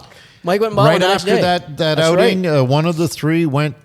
Stopped at a Bass Pro Shops on his way home, and he bought everything that we had on the boat. Yeah. So, they were discouraged, but we kept them going at least with this live scoping stuff. So, anyways, even it was when one we of those, have our slow moments. Watching the live scope is like it's like a little video game. Oh, it's great. It's fantastic. It really is. It kind of also gives you the confidence. Now, one of the worst things prior to having this type of technology. The most difficult thing for me, and I'm sure for Pete as well, sometimes you lose your confidence. Sometimes you lose that edge. I mean, fishing is all about confidence. I don't care what anybody says. If you're fishing without confidence, you're probably not fishing. One of the things about LiveScope is that it has enabled us to maintain that confidence because we can see the fish. We know that this spot that we're on, the fish are there. There's nothing worse than not knowing if the fish are there or they're not there and losing confidence in maybe what you're doing to catch them. Maybe it's wrong. Maybe it's the wrong size, wrong color, wrong presentation. It's all wrong. But knowing that the fish are there gives you the confidence to stick with it until you finally figure it out. And then once you figure it out, boom. Not only is it confidence, before LiveScope, before you could see those fish, number one, you didn't know they were there. That's the most important thing. But even if you're not catching them with the LiveScope, what you're collecting constantly is data. And you're learning throughout that unproductive time because you can see how they react to your bait. You can see if they're following. You can see if they're there. You can see how deep they are. Are they coming up? Are they going down? So in years past, all of the time that you spent and you weren't catching, feeling, knowing anything now turn into productive time. And to me anyway, it feels better because even though I didn't catch fish, it's productive time spent and you're constantly learning from that data. And speaking of learning, Pete, you mentioned, was it 2 days ago, 3 days ago, something about how the LiveScope beam shoots out. Correct. What about me learning? Yeah. Yes. I used to. Well, we probably don't need to get into that, but yeah, we're all constant learning. Yeah, the LiveScope beam I used to think was a straight out beam like that, but it's not. Apparently, they're starting to measure it. I saw a great display on it. A guy, ice fisherman, was showing it, and so we're constantly learning about this stuff. It's not a sliver; it's more of a cone. Yeah, the way traditional sonar was. Exactly. Anyway, I think the important takeaway. And you'll see that this is a great episode that you're going to want to watch. It's called Port Cunnington Skins and Fins. I think you're going to see the true magic in using your technology because on several occasions on the show, you're going to see us saying, Scott or Brian or Andrew or Mike, throw a little cast out right there about 20 feet off starboard side and let it drop. And you're going to see what happens when you've got the technology on the boat that freaks people's minds because they've been fishing here and all of a sudden you say, hey, one of you guys throw something over there, would you, for me? And they throw something over there and boom, they get a fish. That's mind-boggling for most people. For us, it's kind of normal now because that's the way we fish. But for most people, like these 4 gentlemen that were on our boat, it blows your mind when it happens consistently. And that's what this episode is all about, is learning about the magic that technology adds to your fishing experience. Yes, sir. So I think that begs the question, what was the most memorable shoot Of this season. Mine was definitely Lake of the Woods on Uncle Mark's Outpost cabin, by far. Interesting. That entire experience was even to the point where that little moment we were stranded in those 4-foot rollers with no power for a little bit. That was interesting. I mean, I thought we were gonna die. That was great. The boat died randomly for unbeknownst reasons.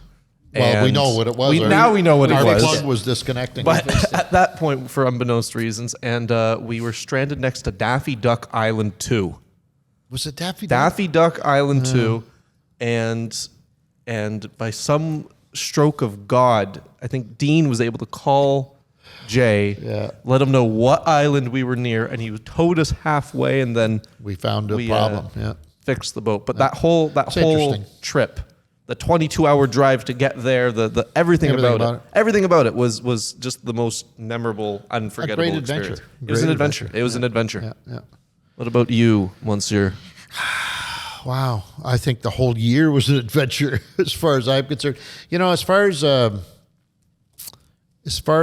certainly the moment with that muskie eating my smallmouth, I think was pretty cool. It would have to be the fishing highlight of the year, but those 2 charity trips that we gave away and we experienced having, these strangers involved in our days on the water was pretty damn good for me. I love watching people react to us on a boat and when they find out who we are and how we operate and maybe see a different side of us that they haven't seen watching us on TV for years. Was it teaching Kurt how to use the bait caster? He ended up casting it one hand. Remember better, how good he was? One-handed, first time using a bait caster, better than probably any one of us.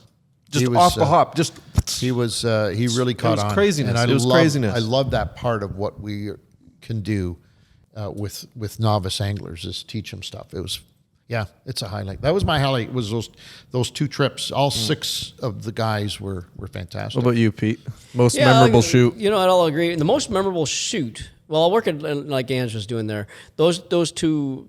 Because of the guests, because of the Eric Lindros thing, because of the stuff, right? No, it's we never raised happened like 20 grand or 30 grand for the Easter seals. All that together it's a very feel good thing for him and I for sure. The most memorable moment was for sure that muskie, just because I watched it. I watched that thing release that fish out of his mouth. Most memorable trip all around was that one with Stevie up in Macokabat. Yeah, I have to sounds say great. that fishing was just. That's what fishing should be. A walleye fishing trip should be like that because it was so good on the jigs on the bottom, and then trolling suspended crankbaits and of course the stupidity of the boats filling up with water. Watching Stevie bail that son of a bitch out all day long, and that's kind of the way it broke down. But as far as fishing is concerned, for sure, Macokabat and Brace Lake Lodge was. And last but not least, Mr. Niedzwiecki. Well, if you don't say happy hour on Quants Lake, I'm going to be very disappointed. Me too. I was just Someone here has to say Quants to, because I know that's Vova's most memorable. I was just going to quickly preface this with the fishing on that shoot with Peter was outstanding. And once we got on him, it seemed like everything we did worked exactly the way we wanted it to do. Fantastic. Like it was one of those ones where it was just joyful. But the most memorable trip, and one that I will never, to the day I die, forget, is the Quants Lake trip. Oh, it was a special day. And you know what? As difficult as some of the situations were, and believe me, I think you understand that we face some fairly difficult situations because and about the worst part of it was the heat in the cottage, and there was no reprieve. We couldn't. There wasn't a place outside screened, and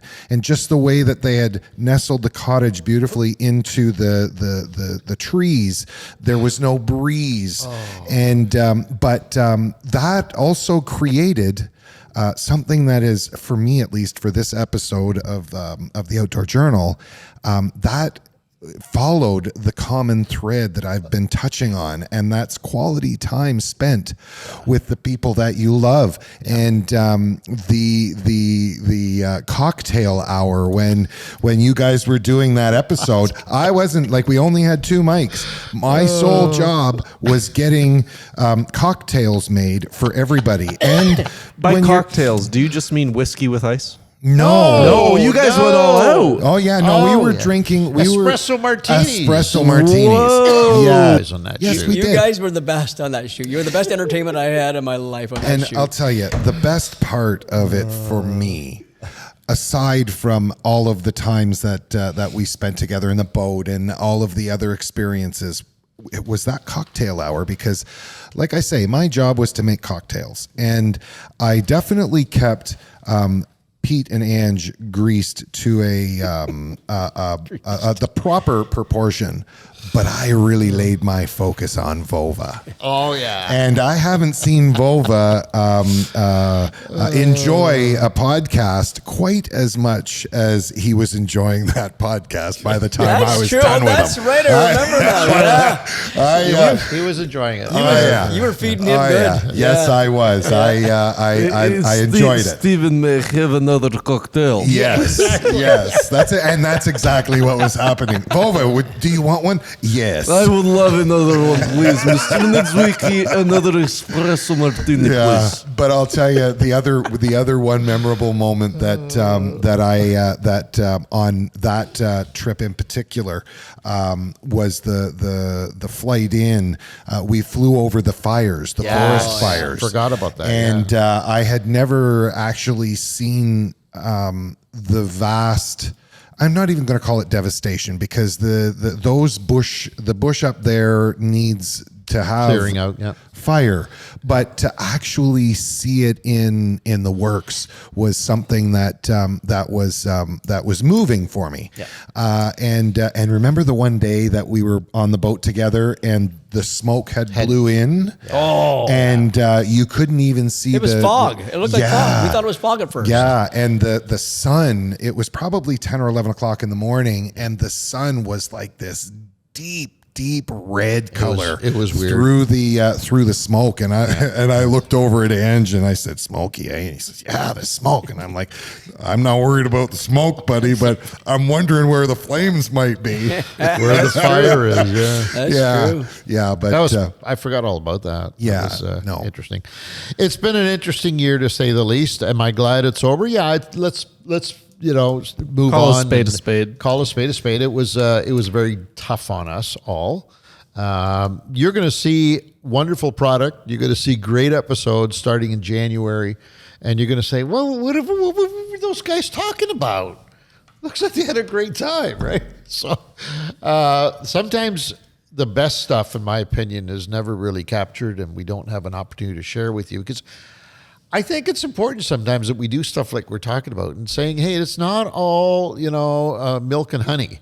It has its moments," and we endeavor to make every episode look like it was handpicked and because you live vicariously through us in a lot of cases, and you don't need to necessarily be chased by the bugs. You don't need necessarily to be in 44-degree weather. You don't need any of that stuff. You need to see us showing and depicting wonderful adventures in the outdoors, and that's what we did this past year.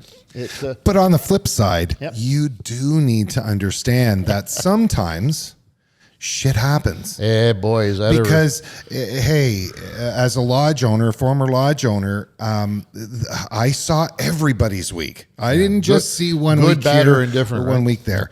And sometimes when it comes to those kind of situations, shit happens. And it's important to understand that can happen too. Number one, to be prepared. And number two, to not be discouraged. enjoy it. Embrace it. If it can happen to them, it can happen to you. anyone. Exactly. That's right. Yeah. And I got to be honest with you. You say you're happy the season's over. I'm not. I love it. I love the whole experience and the bugs and the everything that you think in the moment. It was a little tough. And I don't know. I don't remember if you guys remember, but going into that, everybody's like, "Oh, the bugs! Oh, the bugs!" I'm like, there ain't gonna be no bugs. What are you talking about? What black flies? Well, I was kind of being. I didn't think that they were going to be like that, honestly. But Surprise. Oh yeah, but you know what? Sometimes those small moments that don't have anything to do with the reason that you're there become the best moments. Exactly. It's a story, man. We've talked about that story more than anything else. I mean, let's be honest. So, All right, we got to wrap up, gentlemen. We've been going on. Yeah, we're on for a long. overtime. This might be one of the longest ones. Perhaps you One of. might very well be. Just watch the series. You'll enjoy it. We know you'll enjoy it. We will be back with bigger and better next year as well. I promise you that these two characters will be on their own episodes next year. I don't know how that's going to turn out, but we will endeavor to make that happen once again. I want to thank everybody for joining us on behalf of the entire crew. Vova, who you didn't see, we'll get a camera on him. Give me a hell yeah! Hell yeah! Hell yeah! Dean Taylor now Come is on in now. his own private suite there. That's a He's bunch of looking- bullshit. He's looking pretty comfy. bullshit. Nick next to me, Pete over here, Steve over there. I'm Angelo. Thanks for joining us, folks. We'll talk to you again soon.